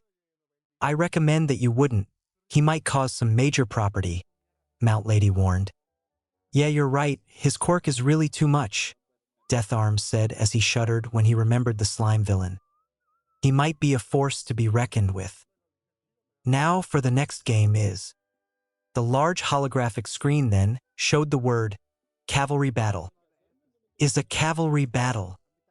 This might be interesting, Izuku said. Dang, I'm bad in this, Denki said as he remembered when him, Izuku, Kyoka, and Marcia did try to have one, but his quirk kept him banned from it. Midnight then explained the rules for this game. Each student will make a team of 4 and each student that made it in the final 42 will have points, with the last having 5 points and continued increasing to the first, but they have something special for the one in last place. The one in fifth place will have 1 million points, Midnight announced as every student looked at Izuku with greed. Well dang, Izuku muttered as he was kinda scared from all of the looks he was getting. Midnight then explained that they need to wear headbands with the number of their points on it, but they will not wear it below their necks. They still can use their quirks, but they will not cause severe damage. So that's that, so go get your teammates and we will start, Midnight said as everyone began to get their teammates. Well, who would team up with me? Izuku began to think till someone tapped his shoulder, and looked behind him and saw his cousin and Ochako. Hey guys, what's up? He asked. Well, we will be you teammates, dummy, Marcia said. Yeah, we might have a chance together, Ochako said. Maybe, but where's Denki and Kyoka? He asked. Denden is with Cold Butt and Kyoka is with our other classmates, Marcia said. Dang it, Marcia, Denki yelled at her, even though he was a kilometer away. So who's our fourth member? He asked. Hey, Mr. First Place. He heard a female voice and saw a girl with pink dreadlocks and various gadgets on her. The name's May Hatsum and I am a student of the support course, she introduced. Oh, your class made the weights I used, Izuku said as May looked at him in surprise. So you're the one that needed the weights, did you like it? May said. Yep, that's me. But what's with the note saying, take care of my baby? He asked. Oh, that was me, and you did took care of it. My little baby, May said as she pet the weights that was still on Izuku's limbs. Creepy, the three of them thought. They then began to think of a plan as everyone were planning to go on an all-out war. The four decided that Izuku will be the horse, Marcia and Ochako on the back, and May is the rider with their headbands. They were equipped with jet boots, jetpacks, and some offensive gadgets. Izuku planned this as an assault team, but he has something in mind that he purposely didn't tell to his team. He then saw the other students with their own team as Izuku tensed up. Begin, Midnight called out as some of the competitors rushed to Izuku's team. Hold on to each other, Izuku shouted to his team, which they look at him in confusion till they were covered with the same green outline. Go long, he shouted again as he grabbed them by their hands and tossed them into the air. Ah! The three girls then screamed with Marcia and Ochako in fear while May in excitement, but they stopped midair.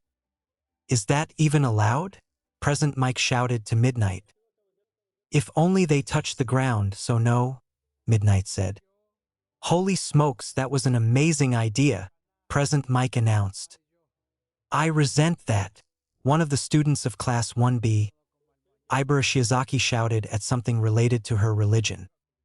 Yeah, Marcia did, as well as it was her religion as well. Religions aside, Izuku thought it well through with his quirk, but I was surprised that he didn't tell his teammates about that part, Aizawa said as he was still thinking about the whole unknown team throw. Remember, he's still a kid. They always joke around, Present Mike said as Aizawa shrugged. Move, Izuku called out to his teammates as they used their gadgets to move around. I'll get you back after this, Marcia swore as the three girls were now floating around in the air.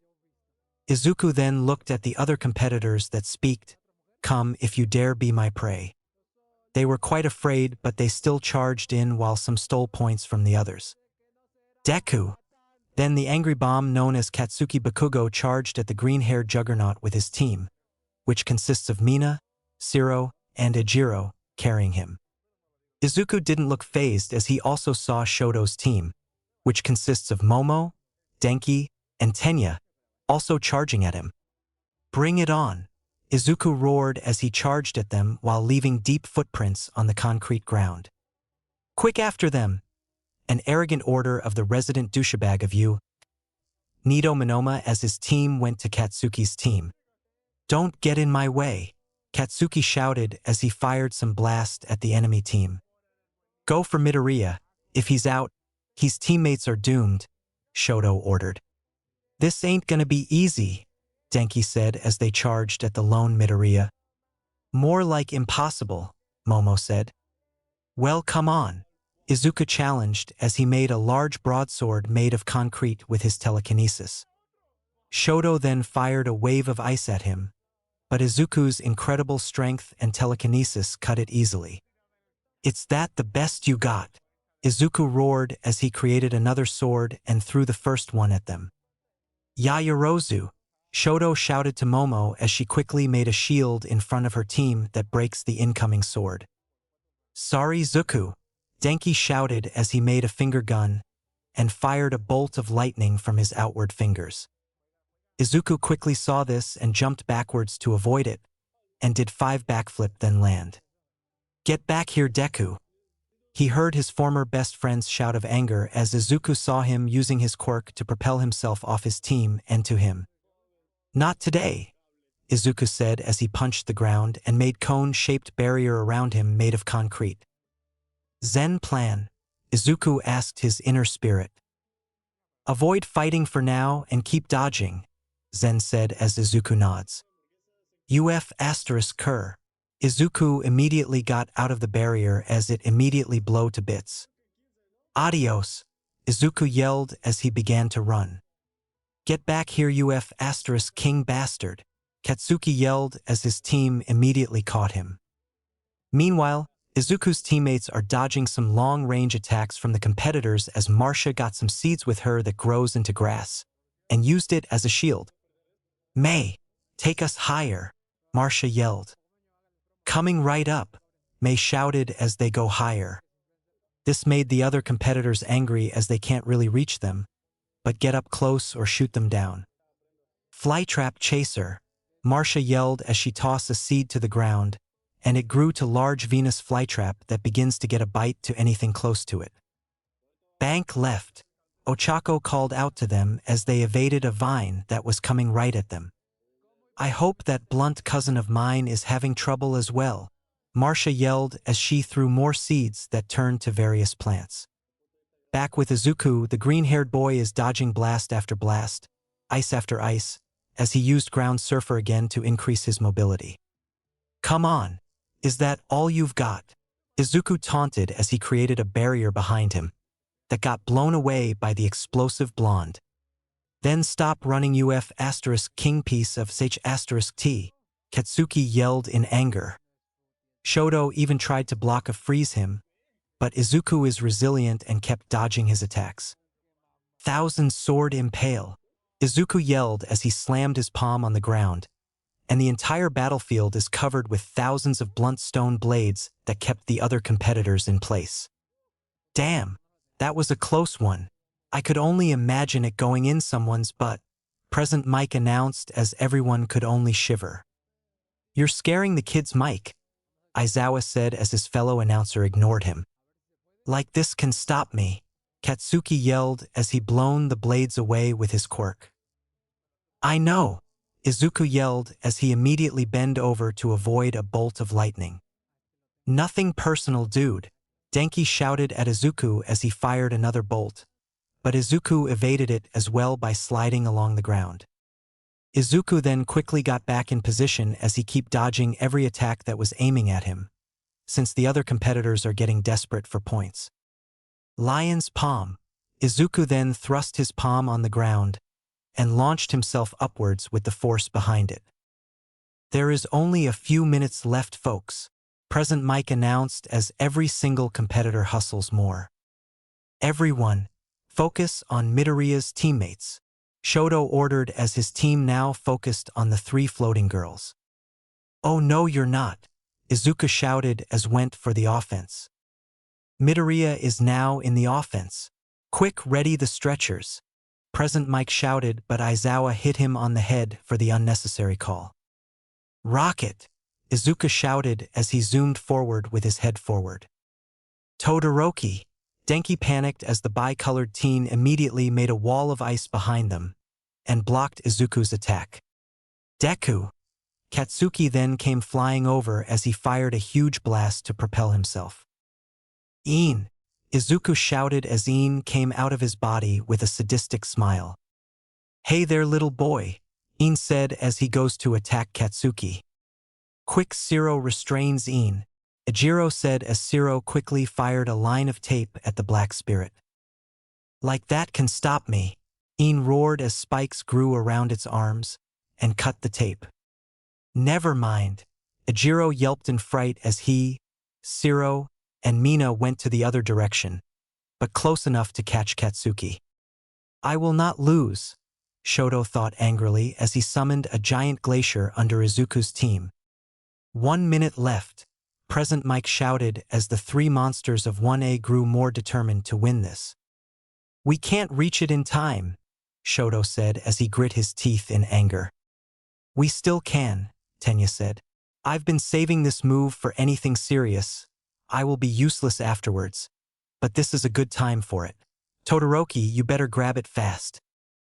Not a chance, Izuku yelled as his menacing aura surrounds him and jumped to the air. Deku! Katsuki yelled as he launched himself at them.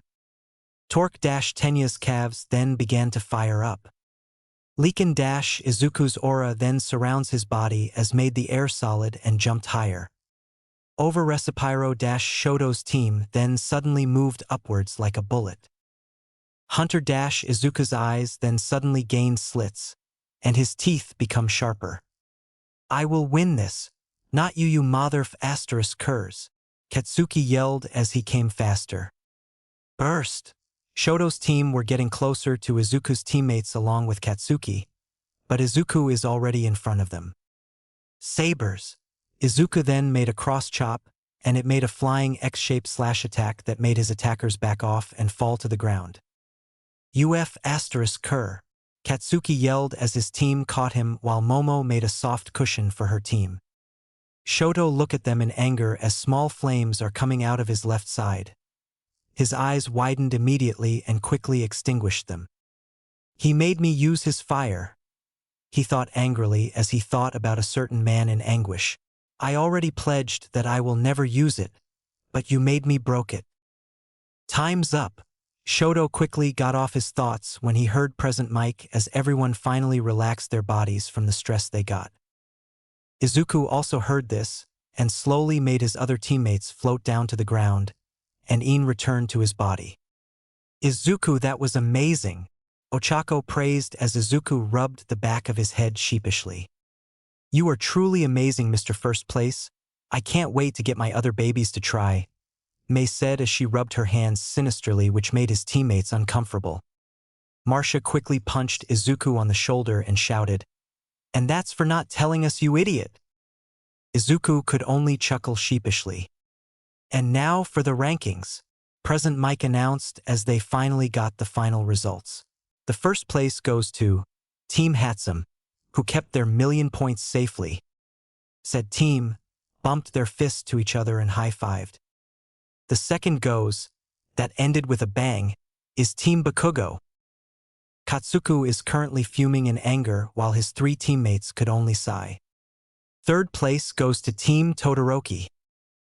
Momo, Tenya, and Denki sigh in relief, but Shoto is displeased.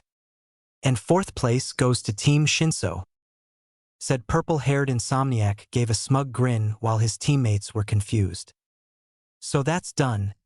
Everybody have an hour for lunch and we will begin the last round, Present Mike announced and looked to his fellow host. Say Shota, wanna get something to eat? I rather sleep, Aizawa said as he slammed his head on the table and sleep like rock. Everyone then stood up to get some lunch. Shoto quickly walked over to Izuku as he placed his hand on his shoulder. Izuku felt this and said, "Can I help you? Can we talk to somewhere private?" Shoto asked as Izuku shrugged as they walked to another corridor. Little does Izuku know, something is manifesting inside his body. And the strange thing is, it was very peaceful. Chapter 7: The Sports Festival Part 2. Izuku is currently sitting on the bleachers with his classmates with Kyoka and Denki are sitting beside, and is currently angry. Oh, wait, scratch that. P*SSED. Why, you may ask. Let's see with a flashback, shall we? So why do you want to say? Izuku asked as he and Shoto are in a different part of the arena where no one is listening. I was overpowered. So much that I broke my pledge, Shoto said. Wah! Izuku could only say as he raised an eyebrow as he was very clueless. Your quirk, similar to All Might's. Both your power and strength felt similar to him, so tell me Midoriya. Shoto said that with a slight edgy tone as Izuku is prepared to what he is gonna say. Are you All Might's secret love child? Ha! Izuku could only say as his brain tried to process to what he just said. Just, what the hell? So are you? Shoto asked, but Izuku looked at him like he was crazy. What the heck? No, I am not All Might's kid. But it will be amazing if I was. Instead I got a bad one. Izuku muttered the last one bitterly. But Shoto heard this and was quite interested. but he said else, "Sorry for asking that, Midoriya, but I have another question." Izuku then got interested. "Okay. You know Endeavor, right?" Shoto asked. Izuku then showed an angry look. He knows the number 2 hero very well. A big egotistical, greedy idiot. Izuku is really angry when he always watch Endeavor fighting villains because he always cause a lot of property damage that the said property owners paid for repairing instead of him. "Yeah, I know him. A big moron if you ask me," Izuku said bluntly, but was surprised when he saw Shoto slightly smile. But the scarred boy immediately hit it. "Well, he's my old man. He dreamt on surpassing All Might, but he doesn't have the ability to do so. So he made another plan." Izuku already felt dread coming soon. "Do you know Quirk marriages, Midoriya?" Izuku then gave frowned as his menacing aura immediately surrounds him. "That prideful bastard," Izuku sneered as he already know the answer. Shoto could already feel the hate coming out of Izuku when he said it, so he thought. So he knew. "So what caused that scar of yours? Did Endeavor did that to you?" Izuku asked. Shoto shook his head and said, "It wasn't Endeavor who did this." Izuku then looked confused. "It was my mother." Izuku then looked mortified as he asked, "Why?" "My mother thought my left side reminds her of him," he said as he clenched his fist. "She continued to cry because my old man trained me to the very bone when I got my quirk. It reminds her of how cruel he truly was, and poured boiled water on it in her blind rage." Izuku felt more angry to the number 2 hero. He felt the lingering feeling of ripping that bastard's limbs from his body. Izuku could only know why Shoto hates his fire. It was the fire that symbolizes Shoto's father. "I really respect you, Todoroki, for that," Izuku said as Shoto looked at him in surprise. "Standing up to that hot-headed buffoon really makes me respect you, because no child could ever that kind of abuse, and it showed inside you that you will be a strong hero.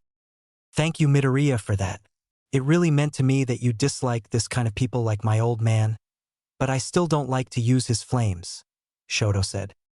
"But will you really fight with half of your power?" Shoto looked at Izuku angrily and said, "IWLL never use his flaw dash." He stopped as Izuku suddenly thrust his palm to his chest, and his very soul came out of his body. Imagine when Dr. Banner tried to find the Time Stone in Avengers Endgame. "Those flames are not your father's alone, Todoroki," Izuku said as Shoto looked at him strangely. He saw his body leaning on the wall, and is shocked when he saw Izuku's meditating beside it. "I see you already noticed. This Todoroki is the spiritual plane, a place where time and space is different, and you want to know why I sent you and myself here?" Izuku asked as Shoto could only nod. "Simple really, this way we can have a really private conversation. Time flows slower here rather than in the real world, and this will help me show you something," Izuku said as he poked Shoto's head as the bicolored teen held it in pain as he felt a ton of information went to his mind. "What did you do?" Shoto asked.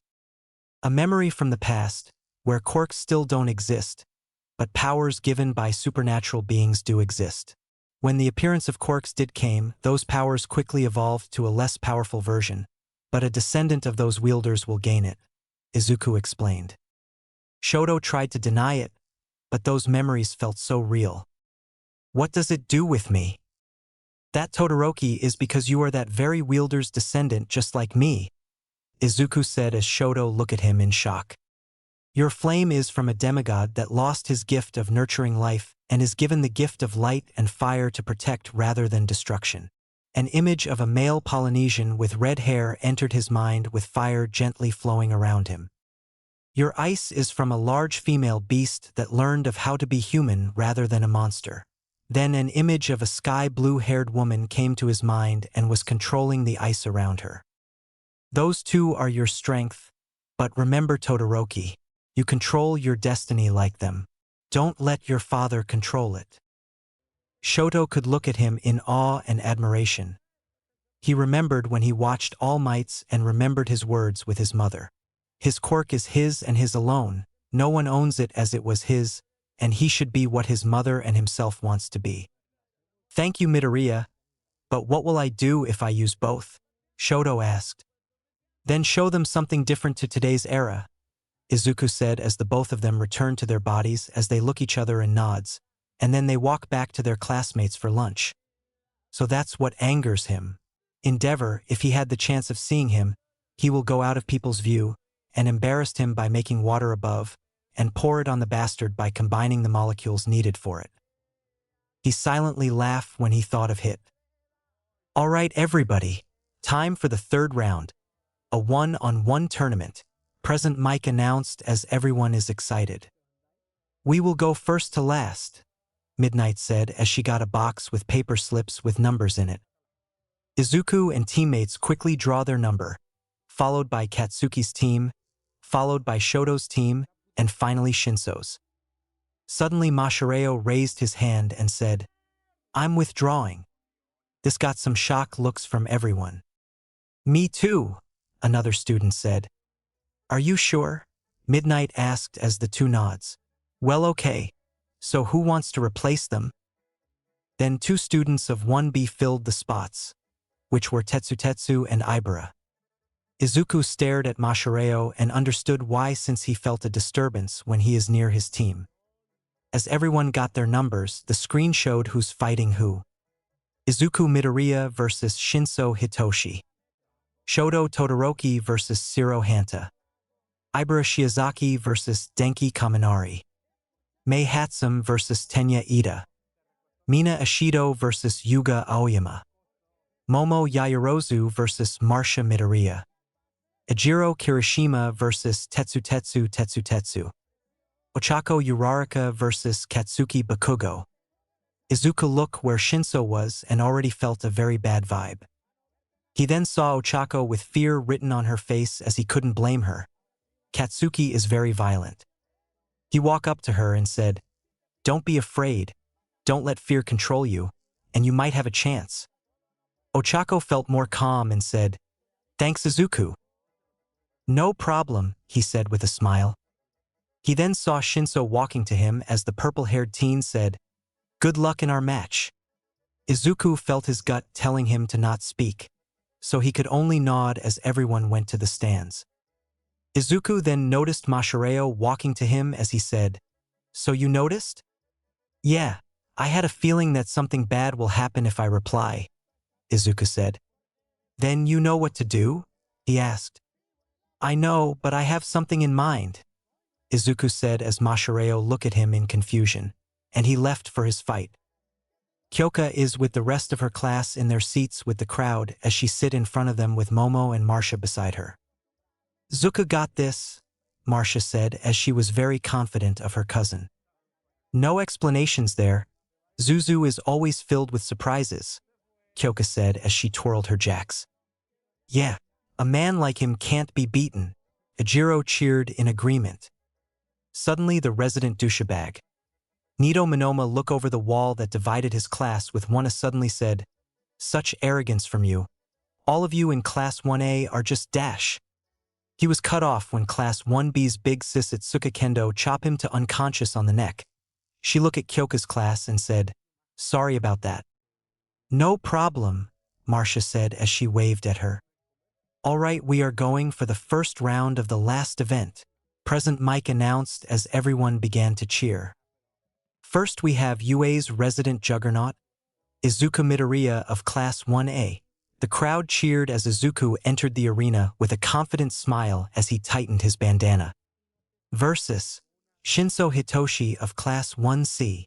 Shinso also entered the arena, but with minimal applause from the crowd.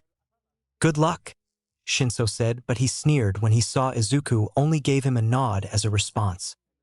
Begin, Midnight called out. There is a tense silence after that till Izuku kneeled on the ground and made a come-at-me gesture. Shinso got angry from that and said, So what now? You're just gonna sit there. Izuku didn't took it as he closed his left eye and his right eye glowed. Suddenly, the sound of a strumming guitar and a drum's beating are heard around the arena as it gave an amazing beat. Then Izuku's body glowed as something coming out of his body with the same glow, and it finally came out as everyone were either amazed or creeped out. It was an ethereal body of Izuku which glowed in same green color. If you're sick, if you're sick. If you're sick, if you're sick of it. The ghostly body sang as everyone grew confused. If you're sick, if you're sick. If you're sick of it. Izuku's body suddenly charged at Shinso. When everything you do don't seem to matter. Shinso tried to punch him, but Izuku quickly evaded and made his arm straighter. You try, but it's not use. Your world is getting blacker. When every time you fail has no answer. Izuku then spread out Shinso's legs with his as Shinso looked more in a capable stance. Every empty promise made. His own reminder. Shinso used his other fist to punch, but Izuku also evaded and straightened it as well. No one can make this better. Take control. It's now or never. Izuku then jumped back and did the same taunting gesture. Are you sick of it? Raise your hands. Shinso then charged with his new stance, but Izuku kept evading his hits and seems to correct them. Get rid of it. While there's a fighting chance. Shinso tried to hit Izuku, but the Green defends every attack. Are you over it? Bored to death? Have you had enough regret? Take a stand. Raise your hands. Shinso's movement then went autopilot from the adrenaline as his body moved like how Izuku corrects it. If you're sick of it. If you're sick, if you're sick. They then traded blow for blow with Izuku using only small amount of his power. If you're sick of it. If you're sick of it. If you're sick, if you're sick. If you're sick of it. Look at them go. Present Mike announced as everyone were mesmerized by the fight below while Spirit Izuku kept singing. Every single day. I chase my own tail. Like a rat inside a maze. Has gotta get away. Shinso now fully understand what our protagonist is doing and went back to manual as he felt something streaming through his body. I'm running out of time. For me to break this. I'm tired of feeling like I'm never gonna make it. Shinso began to evade Izuku's attacks with various acrobatics to do it, which made everyone feel more amazed. No one can make this better. Take control. It's now or never. Shinos immediately went back to the offense as he is going to deliver a haymaker on Izuku's head. But Izuku felt it and blocked it as they continued in a standstill. Are you sick of it? Raise your hands. Get rid of it. While there's a fighting chance. Are you over it? Bored to death? Have you had enough regret? Take a stand, raise your hands. If you're sick of it. If you're sick, if you're sick. If you're sick of it. If you're sick of it. If you're sick, if you're sick, if you're sick of it. I'm tired of it. I'm over it. I'm bored to death. Gotta face this. I'm sick of it. Shinso then felt his body giving out as he is moving slower with Izuku slowly taking it more seriously. Raise your hands. If you're sick. If you're sick of it. Izuku then sweep Shinso's legs. Raise your hands. If you're sick. If you're sick of it. He then kicked him on his Shinso's right leg with his other feet. Sick of it. Raise your hands. On the chest.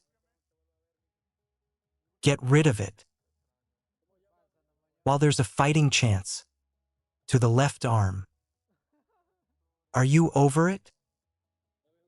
Right shoulder. Bored to death. A punch to the gut. Have you had enough regret? a back kick to his ribs. Take a stand. Raise your hands. Izuku reeled in his right arm and gave a strong arm thrust to Shinso's chest. Are you sick of it? If you're sick, if you're sick. If you're sick of it. Shinso is then sent flying by the blow. Get rid of it. If you're sick, if you're sick. If you're sick of it. Izuku suddenly appeared behind him and kicked him up to the sky. Are you over it? He appeared upon him again and kicked him over and over till Shinso reached the clouds. Bored to death? Have you had enough regret? Take a stand, raise your hands. Are you sick of it? If you're sick, if you're sick. If you're sick of it. Are you sick of it? If you're sick, if you're sick. If you're sick of it. Izuku then appeared above him and delivered an axe kick to the gut as Shinso is sent flying back down. Are you sick of it? If you're sick, if you're sick. If you're sick of it. Izuku appeared slightly below him as Izuku caught him and both of them crashed on the ground as large dust cloud covered them. If you're sick of it. If you're sick, if you're sick. If you're sick of it. The spirit them disappear as everyone patiently waited for the dust cloud to dissipate. As it was finally gone, they saw Izuku with Shinso unconscious in his arms with not a single damage on him, and are in a large crater. Holy moly! Present Mike shouted in disbelief from everything. Indeed, Aizawa said as he looked at them without a care, but is actually surprised as well from the display. Hitoshi is unable to continue. Midoriya will advance for the next round. Midnight announced as everyone cheered for the rather extravagant fight. You did great, Shinso, Izuku said as he began his trek to Recovery Girl's office with Shinso still on his arms. That was manly, Ejiro shouted in excitement as everyone except Bakugo agreed with him. But the way he conjured a spirit is quite interesting, Momo said in interest. His quirk is really intriguing, both equal power of both mind and body in one vessel, and this is the result. A powerful, versatile, but dangerous quirk. Indeed it was, Tenya said in agreement. Meanwhile, Shoto silently walked away for his match, but faced an obstacle along the way. In the infirmary, Shinso groggily woke up and saw Midoriya meditating on the opposite side of the room. I'm glad you're awake, Shinso, Izuku said as he opened his left eye. From the demonstration you've shown me, I already know that you can beat me, but why help me? He asked. Because I can see potential in you, Izuku answered. People these days only see the obvious effects of their quirks, and not look deeper that their capabilities is only there. You Shinso, I could see potential deep within you, and you just need help get that. Your quirk is special and can help you become a hero.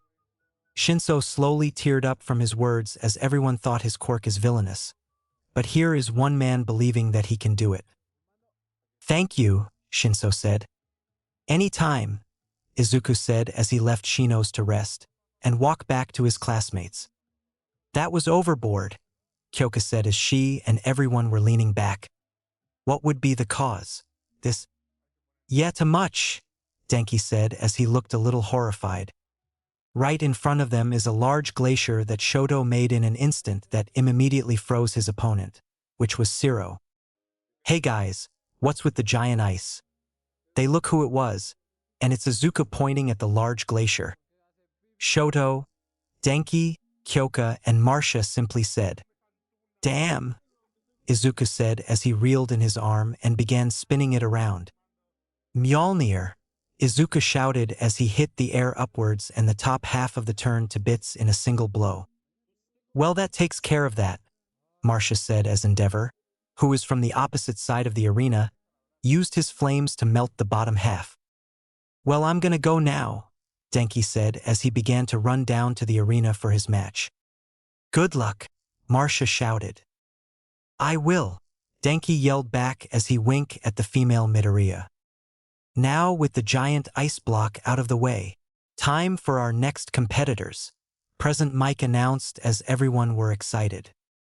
This will be interesting, Izuku said as he took his seat beside Kyoka. Introducing the assassin from Class B of the Hero Course, it's Ibara Shiozaki, versus the living lightning bolt from the Hero Course, it's Denki Kaminari, President Mike announced as the two students entered the arena. Now let's dash. Excuse me, Ibara cut him off. What do you mean by assassin? I'm only here to take victory, not someone's life. Sorry, President Mike apologized very loudly. In the first place, I entered U.A to give hope and salvation to everyone, she said as she went for a praying position. Did you say before when you visited us 5 years ago that you made a friend after you left the church from your session there? Izuku asked his cousin. Yeah, it is her.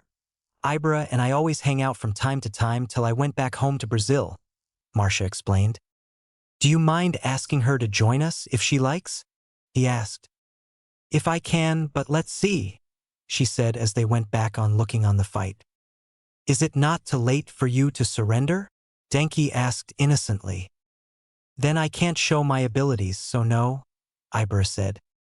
Then sorry about this, Denki said as electricity coated his body. Hiration, he shouted as he disappeared in a blink of an eye and appeared again in front of Ibara with an electrified fist. Ibara quickly turned around and shouted, Faith's shield. The vines on her head then formed around her like a cocoon as Denki's fist collided on it, and a burst of electricity traveled around the arena. The vines then moved on its own to restrain Denki, but the blonde immediately got out of there in seconds and appeared again from where he once stood. Denki tried again and again to get close, but the vines keep getting in his face.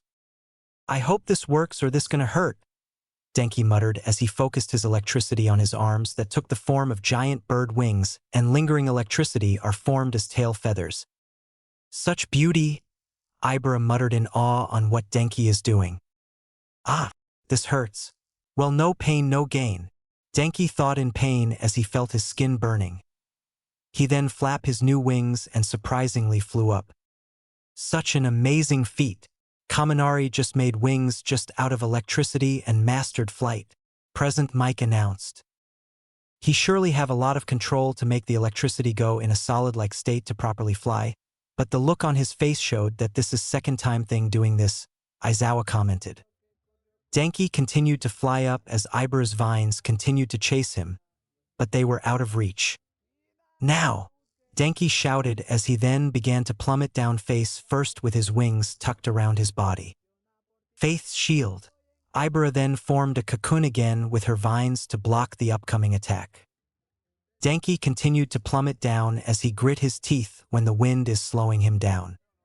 More speed, he thought as he focused more electricity as black lightning suddenly come out of his body, which made his wings more detailed.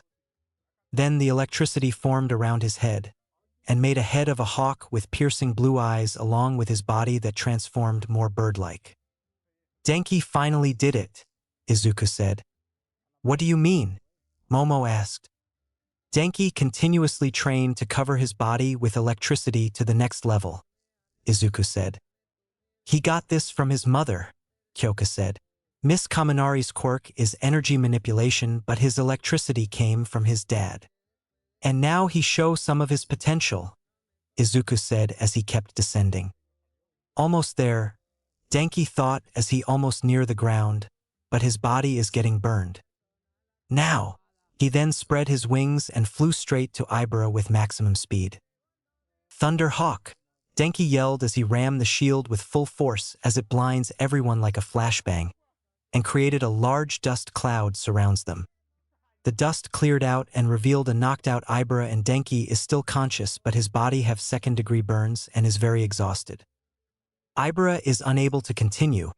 Kaminari will advance to the next round, Midnight announced as a group of paramedics come in and put the two on stretchers and carry them to the clinic. Well done, Izuku said as he is so proud of his best friend. That's Den Den for you, Marcia said as she is also proud of him. They then watched the next matches as Ida won by May intentionally step out for her to show her babies, which is very embarrassing, and Mina won by melting Yuga's belt and punched him hard, and now it is between Momo and Marcia. The two were now on the battlefield as they were waiting for midnight to start the match. "Good luck," Marcia said.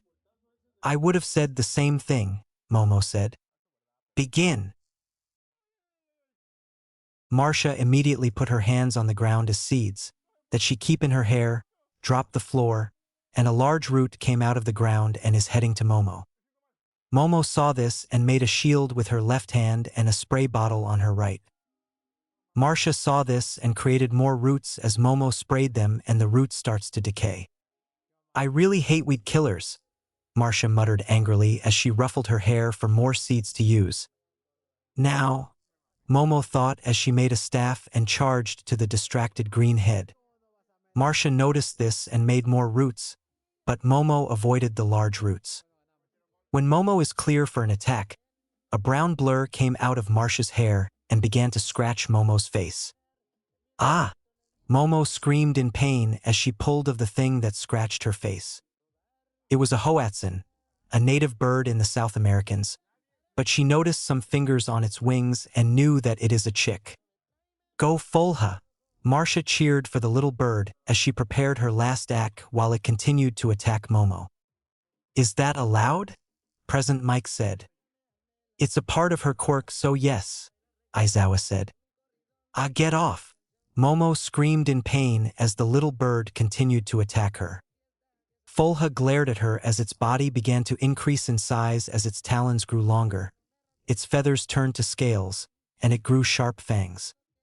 Oh," Momo muttered as she was white as a sheet and began to run away screaming with the transformed bird chasing her. "How did it grow like that?" Mina asked in shock along with everyone except Kyoka and Izuku as Denki is still in the infirmary to heal his burns.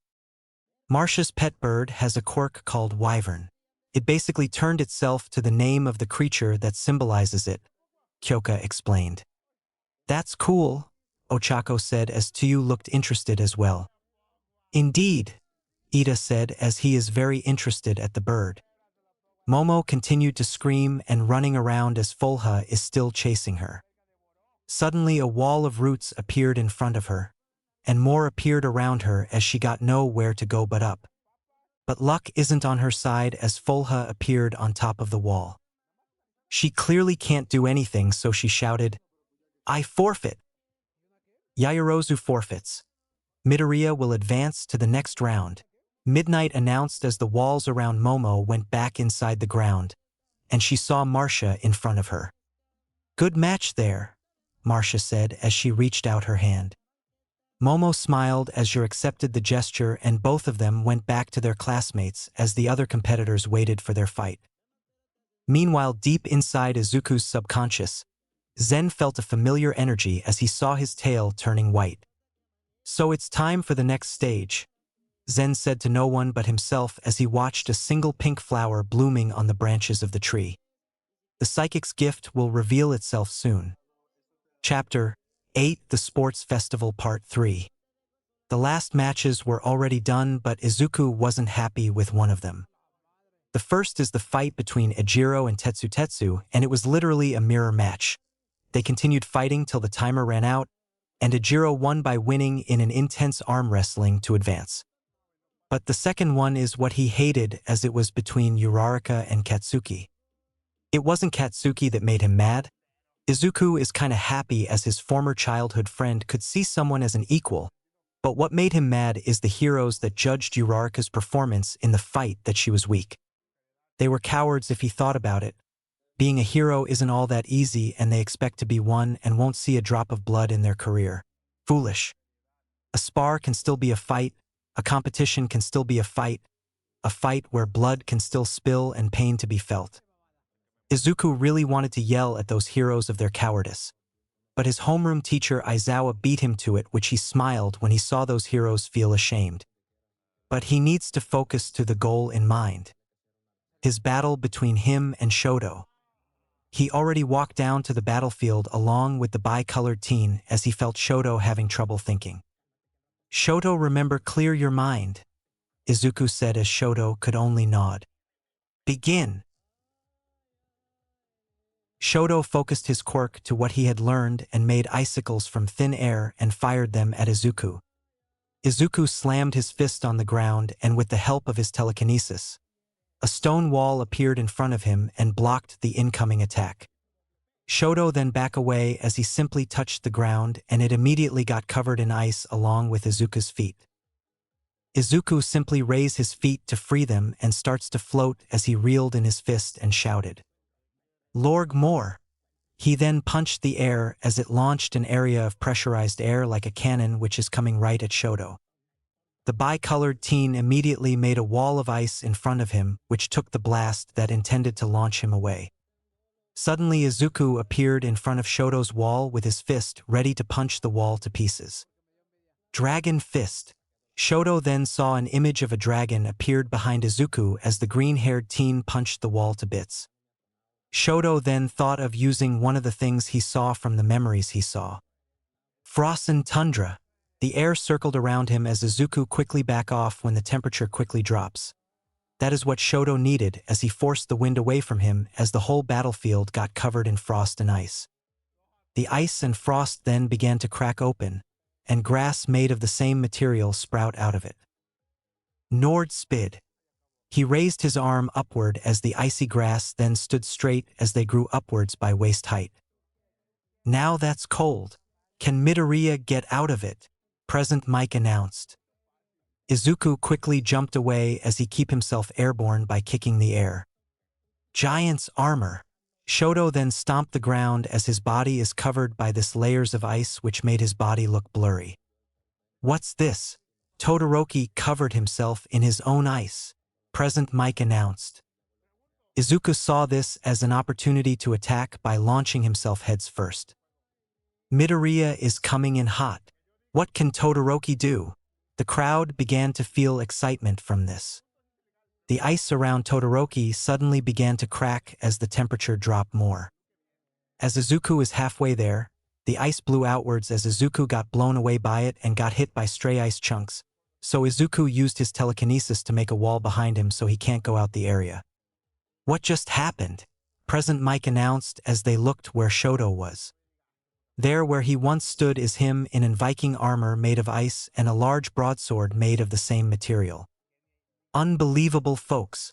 Todoroki used his quirk to make a suit of armor and a sword, Present Mike announced. It is possible as he can make ice, but shaping it to your need is a great achievement, Aizawa said as he is quite impressed. You're not serious enough, Shoto, Izuku said as kick away the spike of ice for a safe place to stand. Let's keep this up for now, Shoto said as he slid along the ice for mobility. Then let's go. Armor. Izuku's muscles then tightened and his shirt got ripped of again as his body is ready for round 2. Rapier. Izuku then charged with his hand in a knife hand. Shoto brought his icy sword over his shoulder and brought it down to block Izuku's attack, and didn't break. He then swung his blade upwards, but Izuku tilted away from the attack. Iron Spike. Izuku then thrust his elbow to Shoto's armor. Iskjold. Shoto quickly made a circular shield to his unguarded side to block the hit, and kicked Izuku away from him hard. Izuku is then sent back slightly from the kick as he stopped himself by puncturing the ground with his feet. Izuku then stood straight as he tightened his fist, and jumped high in the air. Shoto still remembered what the green-haired teen did back in USJ as he slams his sword to the ground and shouted, "Separus Jonsbreen." Then a dome of ice appeared around him as he waited for the upcoming attack. Izuku then is going down fast with his left leg raised as he shouted, "Hellax!" Izuku's attack connected to the dome's surface and broke through, but he immediately saw Shoto with his right arm took the form of a cannon. Crud, Izuku mumbled as he quickly evaded a ball of ice that came from Shoto's arm cannon. Man, this fight is getting intense, Present Mike announced as everyone are really getting excited. Shoto then fired another shot, but Izuku swatted away with the back of his hand and made a sword out of concrete. As Izuku got close, The two of them are now battling with their created blades as they clash slash by slash. Is that all? Izuku asked as he blocked another attack. Then let's go beyond, Shoto said as his body began to heat up. Aegis! Izuku again toughened his body as he quickly back of when Shoto's body combust in flames. Phoenix flames. They Shoto's shout as the flames cleared out and his armor is glowing red hot, and a cape of fire hang on his shoulders. This is really incredible, folks. Both sides are not backing down till one falls, Present Mike announced as some of the audience are cheering for them. This will be the last attack, Izuku said as his aura is growing in size. Indeed it will, Shoto said. His flames grew stronger. Shoto! Then the two heard the shout of the number 2 hero, Endeavor, as he rants about of accepting his powers, but the two only ignore him. Leakin dash Izuku's hair grew longer as the hair on his arms are like fur and his nails are more sharper along with his teeth. Verdon's dash Shoto's armor then gained spikes and a mane of pure flames. Hunter dash Izuku then crouched down with his claws waiting to meet flesh. Under dash Shoto's sword then combust as he prepared to strike. Fong! Gang! Cementos! Midnight called out to her fellow hero as the cement user nods and created multiple walls between the two. Both Izuku and Shoto then rushed each other, with Shoto bringing down his sword to launch a large stream of flames, and Izuku slashed downwards to make a large flying slash attack. Both attacks collide on the walls and made a large explosion that covered the entire battlefield as everyone covered their eyes. The blast then died down as everyone looked to who won, and were surprised to see Izuku standing proudly with burns on his body and Shoto laying on the ground with a content smile on his face as his armor and weapon are broken to pieces. Todoroki is unable to continue. Midoriya will advance to the next round, Midnight announced as everyone cheered really loud. With Class 1A, the class were very amazed on witnessing Shoto's flames and Izuku's slight transformation. That was awesome, Ejiro yelled in excitement along with Mina. It is really amazing to watch. This is what someone's potential can bloom, Tenya said. Go Izuku! Kyoka cheered for her boyfriend as Denki, who is beside her with bandages around his body and is taken care by Marcia, is also cheering by waving a green flag with the yin-yang symbol on it. Unbeknownst to them, Katsuki is glaring at the two with hate and jealousy as he clenched his fist and grit his teeth in anger. I'll show them.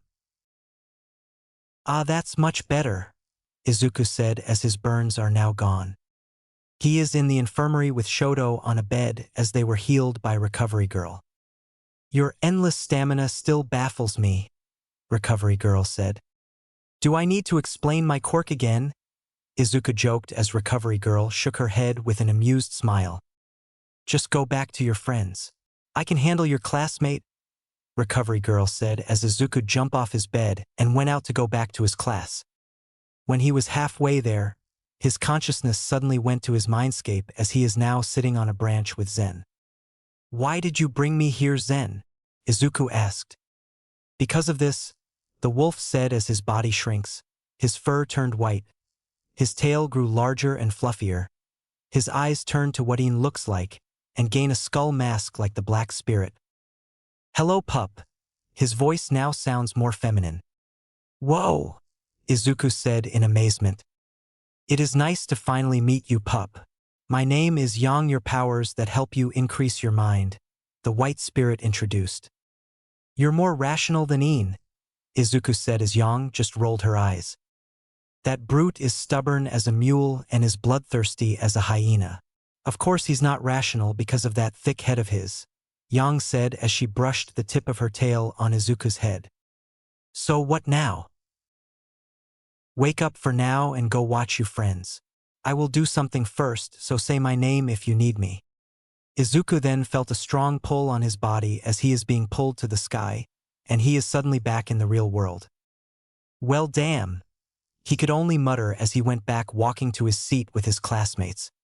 Hey Zuzu, are you okay? Kyoka said as she checked her boyfriend's face for ant injuries. despite knowing his body resistance, but she isn't sure when she saw the burns on his body when he battled with Todoroki. "I'm fine, Kyo," Izuku said with a smile. "So nicknames now, huh?" Mina asked with a teasing smile as the two get flustered. "Well, why shouldn't we?" Izuku asked as Mina thought about it. "Yeah, you're right," Mina said as she sat back down.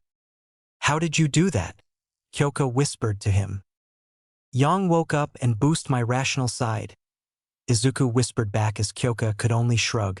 Him awakening his other spirit is gonna happen eventually, and it seems that they are in peace unlike Iin. "Hey, Denden's match is almost done," Marcia said to the two as they looked at the battlefield and saw Tenya using his speed to outpace Denki's Hiraishin. Apparently Denki learned to use his quirk to boost his healing. Tenya tried to charge at Denki again, but proved ineffective as Denki is much faster and knocked Tenya out by punching him with an electrified fist which gave him the win. "Well, I knew that would happen. There's nothing more faster than light," Izuku said as he heard the crowd cheer. "Indeed," Momo agreed with him. "Well, my match is next, so see you guys," Marcia said as she and Mina quickly ran to the locker rooms. "Well, ain't she excited?" Izuku said as they waited for the next round. It took an hour for Marcia and Mina's round to start as they now stood on the battlefield, for the match to begin. "May the best woman win," Mina said. "Yeah, let's," Marcia said as she hand-combed her hair as her pet Hoetsun moved inside it. "Begin." Mina then fired acid from her hands as Marcia quickly evaded it by jumping back, and motioned her left hand forward as giant roots came out of the ground and it are heading to Mina. The pink girl then fired more acid to melt away the incoming roots, and began to move in. "Folha," Marcia called out as her pet Hoetsun came out of her hair, and it immediately transformed to its wyvern form. Mina didn't stop moving as she tried to stop the roots by shooting as much acid as she can. That was the wrong move as the roots were much tougher and it quickly wrapped her body. Mina tried to melt the roots, but when Folha appeared in front of her snarling, she knew that she lost. "I forfeit," Mina called out as Marcia let the roots go back underground, and Folha go back to its normal form and went back to its perch on Marcia's hair. Ashido is unable to continue. Midoriya will advance to the next round, Midnight announced as the paramedics carried the two girls away for any injuries that they might see. Marcia's classmates, except Katsuki, cheered for her victory as Izuku and Denki gave the loudest. "Way to go, Marcia," Izuku cheered as Kyoka clapped along. "Yeah, Marcia," Denki cheered till he cringed in pain since he can't fully heal himself. "That girl is a force to be reckoned with," Zen commented as he is quite happy to his host's cousin win.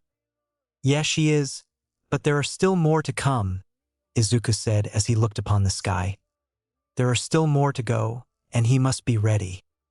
'Cause his new powers are waiting for him to unleash it." Chapter 9: The Sports Festival Part 4.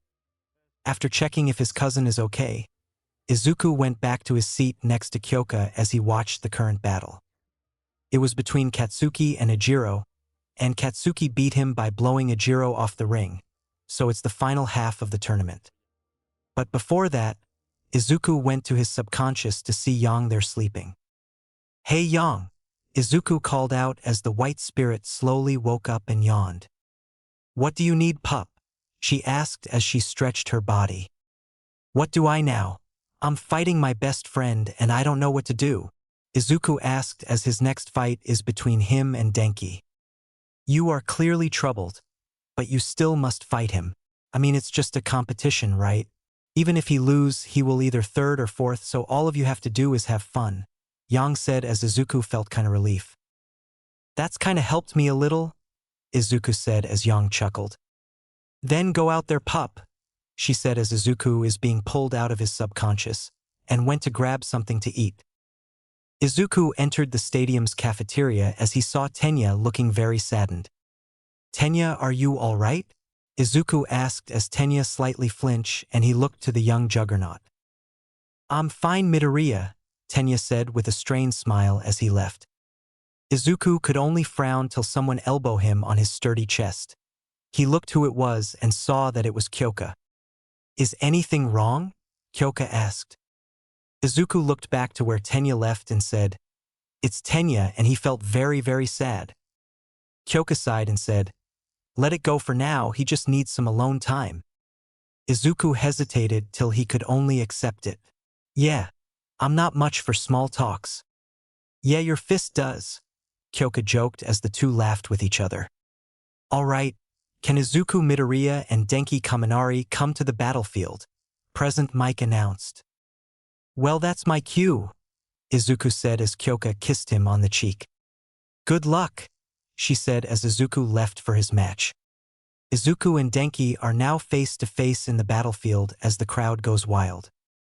"Well, sooner or later we would face to face," Izuku said.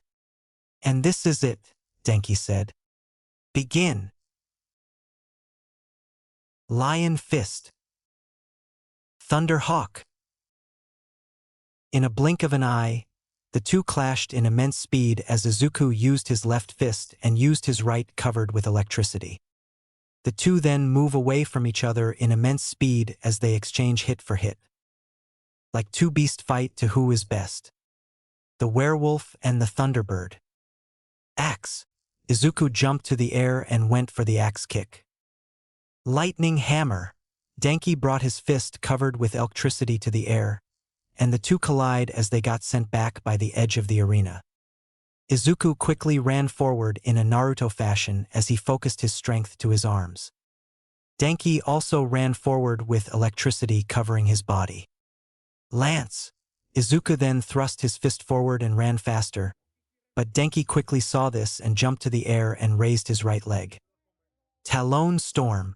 He then started to drop down to deliver an axe kick of his own. Izuku quickly crossed his arms to take all of the damage and pushed him away. Denki quickly adjusted himself as stray electricity went to the air. Lightning missiles. Denki then fired 10 bullets of electricity from his fingertips as they head straight to Izuku. The green-haired teen quickly backed off as he gracefully dodged them with ease and kicked a chunk of concrete at Denki. Quick bolt. Denki cauterized the incoming block with his left hand in half and ran forward with the same hand ready to strike Izuku. Heavy impact. Izuku also charged with his fist reeled back and covered with his aura. The two then struck each other as both of them went past one another. Izuku felt something cold and saw a small blood wound on his right hip. "Ha, you've outran me that time and even gave me a cut," Izuku said as everyone looked in shock. "Someone has managed to cut him," Present Mike announced. Kaminari used his advantage in speed when he saw Midoriya go to a more heavy attack and struck at the moment when Midoriya's guard is down, Aizawa said calmly as he ignored the clamoring below. The two friends continued fighting with each other as Denki used pure speed and Izuku on brute force. Aura. Izuku then brought a heavy haymaker, but he completely missed. Durarararara. Denki strikes were very swift and fast, that is fast enough to blur, and damages Izuku in every point. Een. Then Black Spirit came out to assist his host as Een charged like a wild beast. Dynamic bolt. Denki then covered his left arm with electricity and punched the ground to make a stream of electricity heading to the two. "Come here, little human," Een shouted as he charged in like a beast and took the hit. Denki immediately retreated as he made a ball of electricity in his hand that is constantly spinning, and quickly used his Hiraishin and struck Een with the sphere while shouting, "Rasenarashi!" "Gah!" Een shouted in pain as he felt the sphere grinding him, but quickly smacked Denki off of him. Missile. The blonde teen then looked up to see Izuku going for a headbutt in the air. Denki quickly stepped back to avoid the incoming human missile as Izuku crashed in front of him and tried to shock him again. Lariat. Out of nowhere, Een clotheslined Denki from behind and knocked the blonde down. Chisel. Izuku was suddenly above his downed body and brought down a karate chop on his back. Ah! Denki screamed in pain as he quickly spun his body around and kicked Izuku off him. Rah! Een then tried to hit Denki again with a sucker punch, but the blonde teen quickly blinked out of the way. Ian then felt a large jolt of electricity to his side and fell over. With him being unconscious, the black spirit returned to Izuku's body. Izuku stood in one place as he is slightly spasmed as some of the electricity managed to hit him, and Denki stood opposite of him as he is running out of steam. "Well, this is it," Izuku said as went for a horse stance and tried to control his spasming body. "You got that right," Denki said as he reached out to the sky with his right hand as a spiraling ball of electricity is on his hand. "Ha!" Izuku then let out his aura as his ears gained a pointed tip and fur grew on the back of his hand. Denki, meanwhile, the ball of electricity slowly grew in size as he slowly bent down from the weight. The two slowly walked to each other and ran in full speed. Full moon dash. Izuku crossed his arms as his aura forms long claws. Otama dash. Denki then pushed the now giant ball of electricity forward as it intends to shock and grind its target. Blood cross. As Izuku was close enough, he then did a cross chop and a flying cross slash attack went straight to Denki. Rasenarashi. Denki then threw the ball of electricity with all of his might as it slowly approaches the incoming attack. Cementos immediately create a thick of concrete between the two attacks, and as the two attacks hit one another, it caused a massive explosion that caused a bright flash and heavy smoke around the arena. The smoke cleared out as the crowd looked at what happened. They then saw Izuku on the ground paralyzed from all of that electricity, and Denki was knocked unconscious. "It's a dash. I still stand," Izuku shouted with a snarl as he forced his body to sit up and froze again. Kaminari is unable to continue. Midoriya will advance to the next round. The audience began to cheer as medics came in to carry the mid-posed Izuku and unconscious Denki. Ochako sputtered as she contained her laughter as she saw how ridiculous Izuku was in his paralyzed state. But Marcia wasn't. "Ha ha ha. He looks stupid." Marcia laughed to her cousin's problem right now as she clutched her stomach in pain.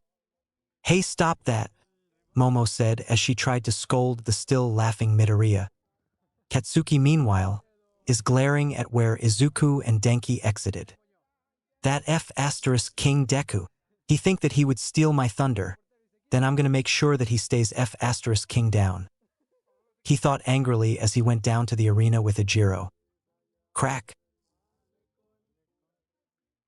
"Oh yeah," Izuku shouted in pleasure as he felt his body being free from the paralysis.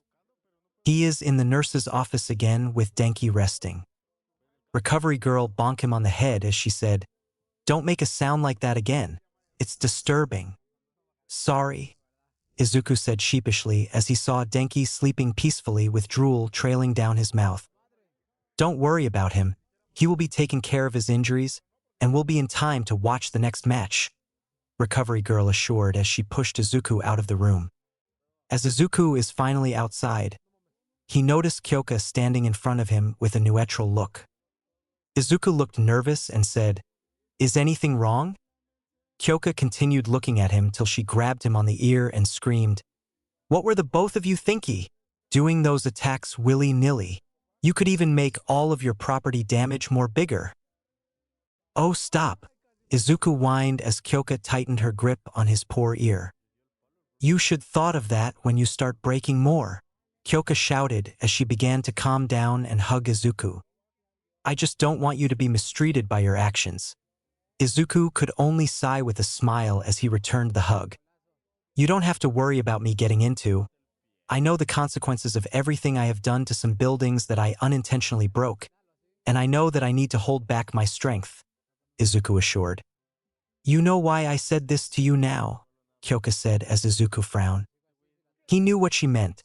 The next match is between Katsuki and Ijiro, and he knew the bombastic blonde will win, and he would battle his former childhood friend.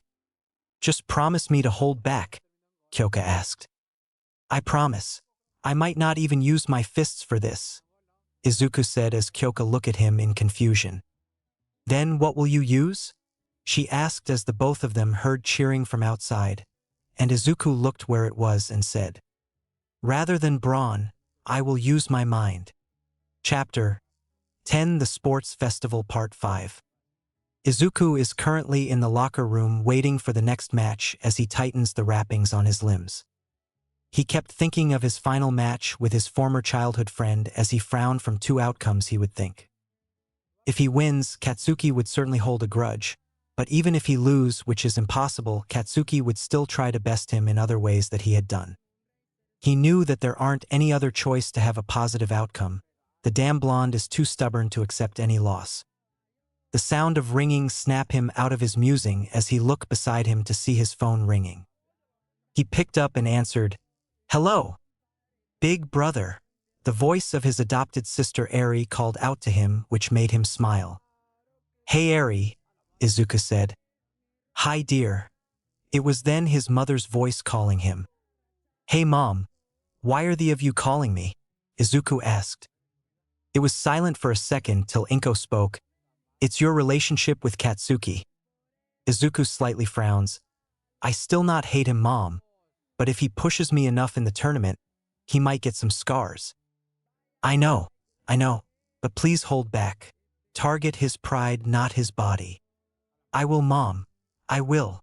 He then stood up as he went straight to the battlefield for the final match. This will decide the future of his relationship with his former friend. The crowd are screaming with excitement and anxiety as they waited for the final match to start. "Are you guys ready?" President Mike announced as everyone yelled in contained glee. "Then let's us welcome our final fighters. They have come far to this very point with blood, sweat, and tears. They will go to the big games to show there to this very day." "Cut it short, Mike," Aizawa said with a bored look. "Well, excited much. But what are we waiting for? Let's get ready to rumble." The crowd began to cheer more. On the left is Kid with a temper, the beast that craved destruction and destroyer of the tournament. Bakugo, Katsuki. Katsuki then came out as he has a manic smile on his face. On the right is the king of the fist, the little giant, and the unbreakable juggernaut. Midoriya, Izuku. Izuku also came out with a serious look on his face. The two former friends look at each other as Katsuki look at Izuku as prey, but the green-haired boy didn't mind. "You ready to lose?" Katsuki taunted. "I don't know what you're talking about," Izuku said as Katsuki could only look murderously. "Begin." Katsuki start things off with a large blast as instead of dodging, Izuku used his telekinesis and made a wall of concrete in front of him. Katsuki then blasted his way forward when Izuku let the wall down, but the green-haired teen put his hands on the ground and a pillar of earth rose under him. Katsuki stopped as he blasted the pillar to let it fall over as Izuku made a floating platform with the broken pillar. The blonde kept chasing him by blasting himself up as Izuku tried to outmaneuver him. In the Midoriya residence, Inko and Eri were watching the fight with worry as they saw Izuku keep evading with his telekinesis. He might have a strong body, but he has the same mind of a human being, so that means instead of his body, his mind took the strain. "Is Izuku gonna be okay?" Eri asked her adoptive mother.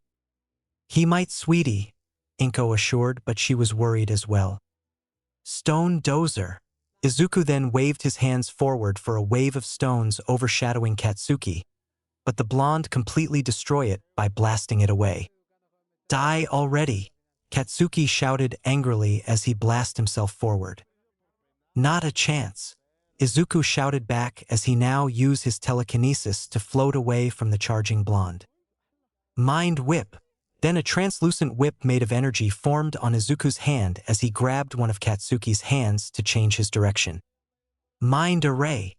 Then balls of pure psychic energy appeared beside him and fired at Katsuki, but the blonde fired a powerful blast that destroyed them, but Izuku easily countered it by making 3 layers of concrete in front of the blast. "Just stay down, Deku," Kakashi roared in anger as he unleashed another powerful explosion. Like hell, Izuku then slammed his fist on the ground as a giant thick wall blocked the attack completely. "Why is he still holding back?" Marcia asked. "What mean?" Chaco asked. "She means why Midoriya isn't finishing this quickly." Shoto said. Because he's trying to mend a broken bond, Denki said as everyone looked at them. What do you mean? Momo asked. We were old friends, you might say. Me, Izuku, Kyoka, and Bakugo and I were friends since we were kids. But since before Izuku got his quirk, everyone basically harassed Izuku with Bakugo being his worst tormentor, Denki explained. That's terrible, Momo said with the others agreeing. Since Zuzu got his quirk, everyone's view of him quickly changed. They immediately praised and talked to him like nothing happened. But Izuku knew why and ignored them all. But Bakugo wasn't and wanted to push Zuzu off and stand over him, Kyoka said. And Izuku is trying to fix their already broken friendship, Denki said as everyone looked back to the arena. Come on then, Izuku shouted as he launched boulders at Katsuki as the blonde tried to blast them away. But the shrapnels hit him. Just go die already, you nerd, the blonde shouted as he ignored the pain and tried to blast Izuku again. But the green-haired boy easily diverted its trajectory. Izuku then kicked the ground for a spray of concrete dust that hits Katsuki's eyes as he screamed in pain. Izuku then rose a pillar of stone below the blonde as Izuku launched him to the air for an easy stone bullet shot. But Katsuki quickly recovered and blasted himself away from the attack, and fired multiple blasts that easily blocked by more walls. Come on, kid! Kamui Woods cheered as he watched the fight from the outside along with Mount Lady as they knew he would win with no trouble. I see now why, Death Arms muttered as he watched the green juggernaut evading and blocking each attack with ease and calmness. That kid is going big. As the battle continued on, Katsuki is getting tired of continuing, but Izuku wasn't even close to exhaustion as not even a single sweat on his face. Give up now. You can't even continue, Izuku said as Katsuki looked at him angrily. Are you looking down on me? He snarled. I am not. You are clearly exhausted. You think you're better than me, Deku. I'll show you. Katsuki then thrust his hands forward as his palms began to spark. Then a massive explosion rang to the stadium as the rushing bubble of death went straight to Izuku. But Izuku didn't deter. As the explosion went closer, Izuku didn't move as he let it consume him, which made everyone scream in panic. Katsuki was now totally exhausted as his hands were getting numb from overusing. When the explosion passed, everyone were shocked to see Izuku still fine, but he was in his backup shorts since his uniform was burnt, but let his perfectly sculpted body to show to everyone. Then let's finish this then, Izuku said as Katsuki felt his anger boiling. Then something white came out of Izuku's body to reveal itself to be Yang, with her large snow-white tail in full display. Ready, young Midoriya? Yang asked. Don't be All Might right now, he thought as he focused all of his psychic energy between his palm as it slowly took form of a pink ball of energy. Yang then focused her telekinesis to make Katsuki still, and with him exhausted it was really easy. Izuku then moved forward with the ball still in his hands as he prepared to push it forward. Katsuki could only look helplessly as Izuku ran up with the psychic ball on his hand, and he then closed the distance as he looked up to see the anger on Katsuki's face. You're still the best. Katsuki's eyes widened in shock before the ball was pushed to his gut. Psycho Bomb! Izuku then pushed the ball in, and the psychic hold that held Katsuki disappeared and he was launched back by the ball and it exploded to a flash. It then cleared out to see Katsuki knocked out on the grass as he laid there with his eyes rolled back to his head. Bakugo is unable to continue. Midoriya is the winner. The audience then cheered at the very one-sided battle, but it was still enjoyable. Above the stands are the rest of Class 1A cheering on as well. Yeah, Midoriya, Ejiro cheered along with Mina as their fists were high in the air. Yeah, buddy. Denki also cheered as Marcia hugged by his side, with Kyoka shouting compliments to her boyfriend. It was one-sided, but with how long it took is very impressive, Momo said. Agreed, though I hate seeing Bakugo going around like a rabid beast, but I do compliment him of surviving without the proper knowledge of Midoriya's strength, Tenya agreed. Indeed it was. Shoto did as well. Now that's quite long to survive with a one-hitting kid like Midoriya, But that was amazing to see, Present Mike announced. I think he's really just stubborn to admit defeat, but I do agree that he is quite powerful in some terms, Aizawa said as he was quite impressed by the wild blonde's determination. Yeah, big brother won. Eri cheered along with Inko as she cried tears of joy. Good job, my baby boy, Inko said as she sniffed a little. Hours later in the stadium, Izuku stood on the top podium with Katsuki on his right with his arms crossed as he mutters curses because of his defeat, and on his left on the lowest are Denki and Shoto standing by each other with smiles on their faces. Izuku took a deep breath and released it as he let the attention wash past him, and midnight began the announcement. Now we will award the medals. The presentation of the medals, of course, will be presented by this man dash. Ha ha ha ha ha.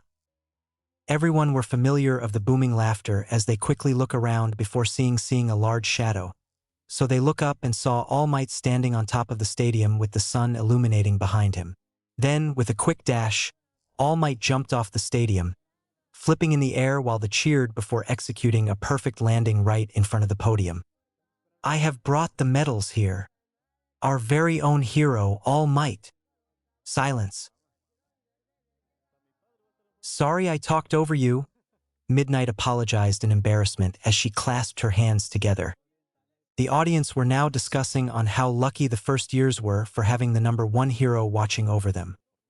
\. Now then, All Might, please present the medals, starting with the third place. Midnight quickly said as All Might nods and he passed over the medal case so he could present the first one to Denki. Young Kaminari, congratulations. You did an excellent job working your way here with your power and quirk. However, don't recklessly use your quirk or abuse it since it might actually hurt you, so you must strengthen your body so it can handle your quirk better. Maybe do it later thou. All Might advised as he put the bronze medal around Denki's neck and gave the young teen a gentle hug. Thanks, Denki then smiled. I could have not done it. Why my friends and family backing me up when I need them the most. All Might nods as he feel proud for the younger blonde, and he then look at Shoto as he presents the other bronze medal. Young Todoroki, congratulations. I assume that there was a reason that you never used your left side. All Might asked in a gentle manner. Todoroki then replied with a thoughtful expression.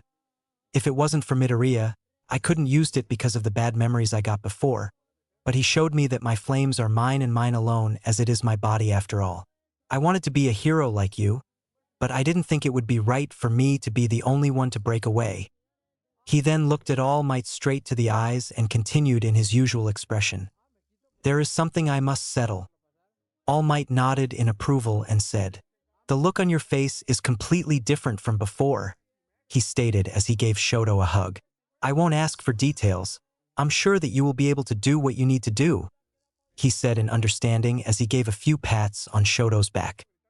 Yes, Shoto responded while All Might let go of him as he gave a look of approval to Shoto. All Might then walked to a salty Katsuki as he presented the silver medal. Young Bakugo, congratulations. He then put the medal on the grumbling blonde's neck. Like everyone here, you showed great skill, but never forget that there is always room to improve. Keep that in mind and I'm sure you'll go far. He then hugged Katsuki and after the two separates, Katsuki gave a firm nod as he looked at the medal with a serious expression. All Might then approached the young Juggernaut and presented the gold medal. Young Midoriya, congratulations, he stated as a change to the world, and I am without a doubt that you earned this. Izuku smiled and nodded as he was grateful to hear that from his idol. All Might then turned to the rest of the students. Well, they were the winners this time, he stated as he got everyone's attention. But listen here, anyone here could have ended up on those podiums, he declared proudly as he points to the sky. So I have one more thing to say. Everyone then were now hype on what he's going to say. Everyone, please say it with me, he requested as everyone were excited as they knew what to say. Ready, go. But next was not everyone is expecting. Thanks for your hard work. / Ultra. Everyone then booed at the number one hero as said hero tried to defend himself from being embarrassed, But it didn't help that Izuku and Marcia were laughing at him, as their laughter was contagious and made the other students laugh. Izuku then stopped as he looked to the sky, then to his hands, as he felt proud to his accomplishments, as this is another step to change the world. But he's not the only one.